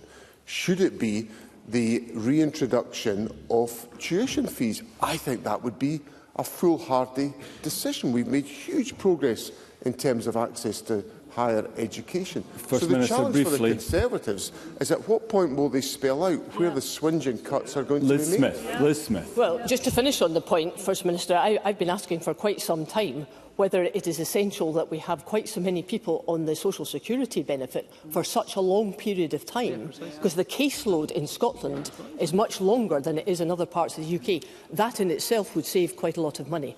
Anyway, I've taken up too much time, but I do want to come back to this point that if the Scottish Government is going to argue for its policies when it comes to the future of the economy of Scotland, they have got to have the arguments that provide the evidence to support that. And that's just not, I don't think the public believes that the evidence is there. And that's why we will not be supporting this budget, because we don't think it's good for the public, we don't think it's good for business, we don't believe that it is good for the social security budget, whole range of things. We will be opposing it. Thank you, Ms Smith. And I now call on Ivan McKee to wind up the debate. Minister, up to 10 minutes, please. Thank you, Presiding Officer. Presiding Officer, I want to talk through how this budget focuses on the Government's 4 top priorities, the priorities that are those of the people of Scotland, how this budget delivers on those. This is a good budget for the economy. It will support the Government's priorities for enterprise, innovation and business, and our spending plans target people, places and businesses right across Scotland and support the growth of our economy over the next year. And to do that, we're investing £320 million on our enterprise agencies, a further £200 million in the Scottish National Investment Bank, almost £90 million in helping to secure Grangemouth's future. And through this budget, we'll also be continuing to spend £90 million on delivering employability services, including specialist support for disabled people, young people and parents across the country. Presiding Officer, this is a good budget for the culture sector, an additional £34 million, the biggest ever increase, I believe, in the culture budget, a point that wasn't mentioned by any other any of the opposition speakers this afternoon, which is very, very telling. Presiding Officer, this is a budget that delivers on the Government's priority around eradicating child poverty. We continue to use our social security powers to support those most in need. Just last month, the Joseph Rowntree Foundation set out in their Poverty 2025 report that across the UK, only Scotland is expected to see child poverty rates fall by 2029, thanks in part to measures like the Scottish Child Payment. To help keep children out of poverty and invest in our people, this budget will provide a record £6.9 billion in social security benefits and payments, reaching around 2 million people, around 1/3 of the people of Scotland. That includes £3 million to develop systems that will help to mitigate the two-child benefit cap, something that Labour members were not able to bring themselves to support at a UK level. Duncan Glancy. I thank the Minister for taking an intervention on that point. Can I ask the Minister to respond to the fact that the report out today found that the attainment gap is widening at all levels for pupils across Scotland? Minister. We will continue to support the education system by providing record funding to deliver for those priorities, and it's absolutely essential, and we'll continue to focus down on reducing that attainment gap. To further our ambition for everyone to have a safe, good quality and affordable home that meets their needs, this Government will invest £768 million in affordable housing in 25-26. I just want to pull out the point that the Tories keep coming back to and ask them the question. If they want to cut social security spending, where do they want to cut that? On support for disabled people, on support for carers, on support for the Scottish Child Payment, lifting children and families out of poverty, or in support for the winter fuel payment that this Government is taking forward, despite what the UK Labour Government has done to that benefit? Yes, I will. Just in that context, Mr McKee, can I just ask, are you concerned about the fact that the extent of the increase in adult disability payments and child disability payments is going up by such a degree? Is that not a concern to the public finances? Minister. Well, this government always balances our budget. We'll look at what those demands are. And you can talk about what may or may not happen in the future. We are focused on understanding how those trends are going forward and how we manage to mitigate that. We do that every year in the budget. We deliver. We don't just talk about it. And as the Cabinet Secretary brings forward the medium-term financial strategy and the fiscal sustainability plan, we'll continue to address those issues very seriously to make sure that we can continue to afford what our priorities are and those priorities of the people of Scotland. Presiding Officer, I'll come back to you. Presiding Officer, our priority on tackling the climate emergency, delivering on our net zero targets continues to be a priority for this government, investing almost £3 billion in capital and almost £2 billion in resource for activities that will have a positive impact on delivery of our climate change goals. And our priority around providing high quality and sustainable public services. In local government, meaningful budget engagement has secured a record settlement, and local authorities will receive funding of over £15 billion. Investing in the very House agreement, this government has baselined a further £525 million of funding. And delivering £16.2 billion for frontline NHS health boards is part of an all-time high £21.7 billion we're investing in health and social care. To address the challenges in our NHS, this budget provides around £200 million to support improvements in waiting lists and delayed discharges. Yeah, I'll take the member's intervention briefly. Brian Whittle. Very grateful to Minister for giving way. If it's such a record health budget, the question I've always asked and never got the answer to is, if we have a record health budget, why does Scotland have the worst health outcomes in Europe? That's why we've got such high welfare costs. Minister. Well, that is obviously a legacy of things that happened over many, many decades, something we are hugely focused on fixing. We're investing that money, record amount of money, to deliver on improvements in that health service, which you can already see from the trends. Things are moving in a better direction in that regard. I want to turn and address some of the comments that have been made by other members. Ross Greer was absolutely correct when he said we are here to get results for those who sent us here, not just to engage in performative politics. Alex Cole-Hamilton managed to fill almost its entire 6 minutes listing all the things that the Liberal Democrats got from taking part in their budget negotiation. And likewise, Ashley Egan talked about what Alba had received from their engagement in that process. I think it's telling to recognise, Presiding Officer, that those opposition parties willed the means to will the ends. And contrast that to where Scottish Labour are, with their negative approach, something that's noted by the electorate, it has to be said, when you look at where their poll numbers are. So with Scottish Labour, it's not about willing the means or the ends, but what it will mean is the end of their electoral prospects. In fact, we're going to have to need some money to invest in a bigger fence, big enough for them all to sit on. Presiding Officer, I want to turn to the Conservatives' comments, and Craig Hoy, frankly, was concerningly disconnected. He talked about cutting costs, but then talked about investing, spending money to set up a new agency to add to those costs. Yeah. He talked about the money we invest in our overseas offices, without recognising the fact that inward investment that they bring in helps to support Scotland's economy, the best performing inward investment record across the whole of the UK outside of London. He talked about, in a minute, he talked about saving £100 million without recognising that the data we've published indicates we've actually already saved £280 million over 2 years. So we're already performing better than the Conservatives are talking about delivering on. And he calls for a £600 million tax cut, while his backbenchers, Brian Whittle, Sandish Gulhani, Tim Eagle, Douglas Lumsden, are calling for more spending. I'll give way briefly to Craig Hoy. Craig Hoy. The Minister, one is he's proposing to spend £30 million of taxpayers' money on an Invest to Save scheme. Can he say how much money that will save? And secondly, with the welfare bill set to double to £9 billion by the end of the year, which the Scottish Fiscal Commission says will constrain public expenditure elsewhere, where are they going to make those £4.5 billion worth of savings? What are they going to cut? Minister. I'll come and talk about Invest to Save in a minute, because it's a very important point. But first, I think the contribution of the day was from Douglas Lumsden, who yet again, it must be recognised, maybe I'm wrong here, but I don't think I've ever heard Douglas Lumsden taking an intervention.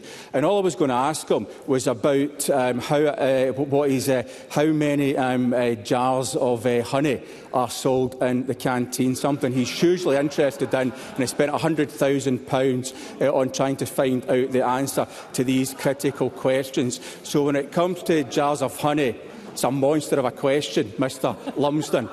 So, moving on.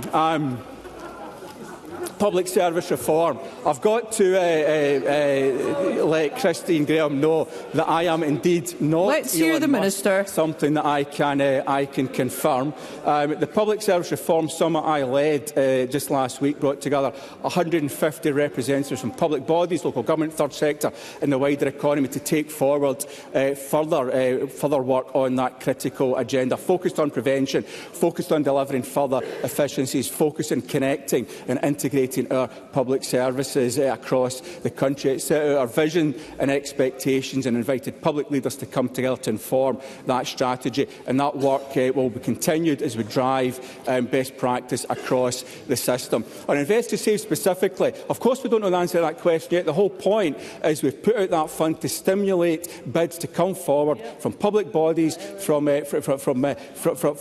local government and from others working together, and I'm absolutely delighted to come back to the Chamber when we've had those bids in and we've picked the most effective bids to inform the Chamber on how much those we're going to generate from that £30 million.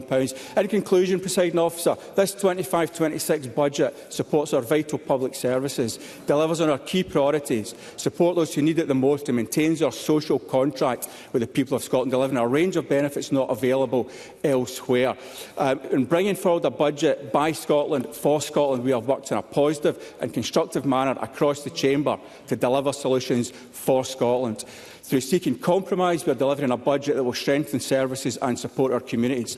This budget delivers on our collective vision for all of Scotland, and I urge all members in the Chamber to support the 2025-26 Scottish Budget today. Thank you, Presiding Officer. Thank you. Thank you. That concludes the debate on Budget Scotland No. 4 Bill at Stage 3. It's now time to move on to the next item of business, which is consideration of motion 16578 in the name of Alistair Allen on legislative consent motion Great British Energy Bill UK legislation, and I call on Gillian Martin to move the motion. Moved, Presiding Officer. Thank you, Cabinet Secretary. The question on this motion will be put at decision time, and there are two questions to be put as a result of today's business. The first question is that motion 16562 in the name of Shona Robertson on Budget Scotland No. 4 Bill at Stage 3 be agreed, and as this is a motion to pass the bill, the question must be decided by division, so there will now be a brief suspension to allow members to access the digital voting system.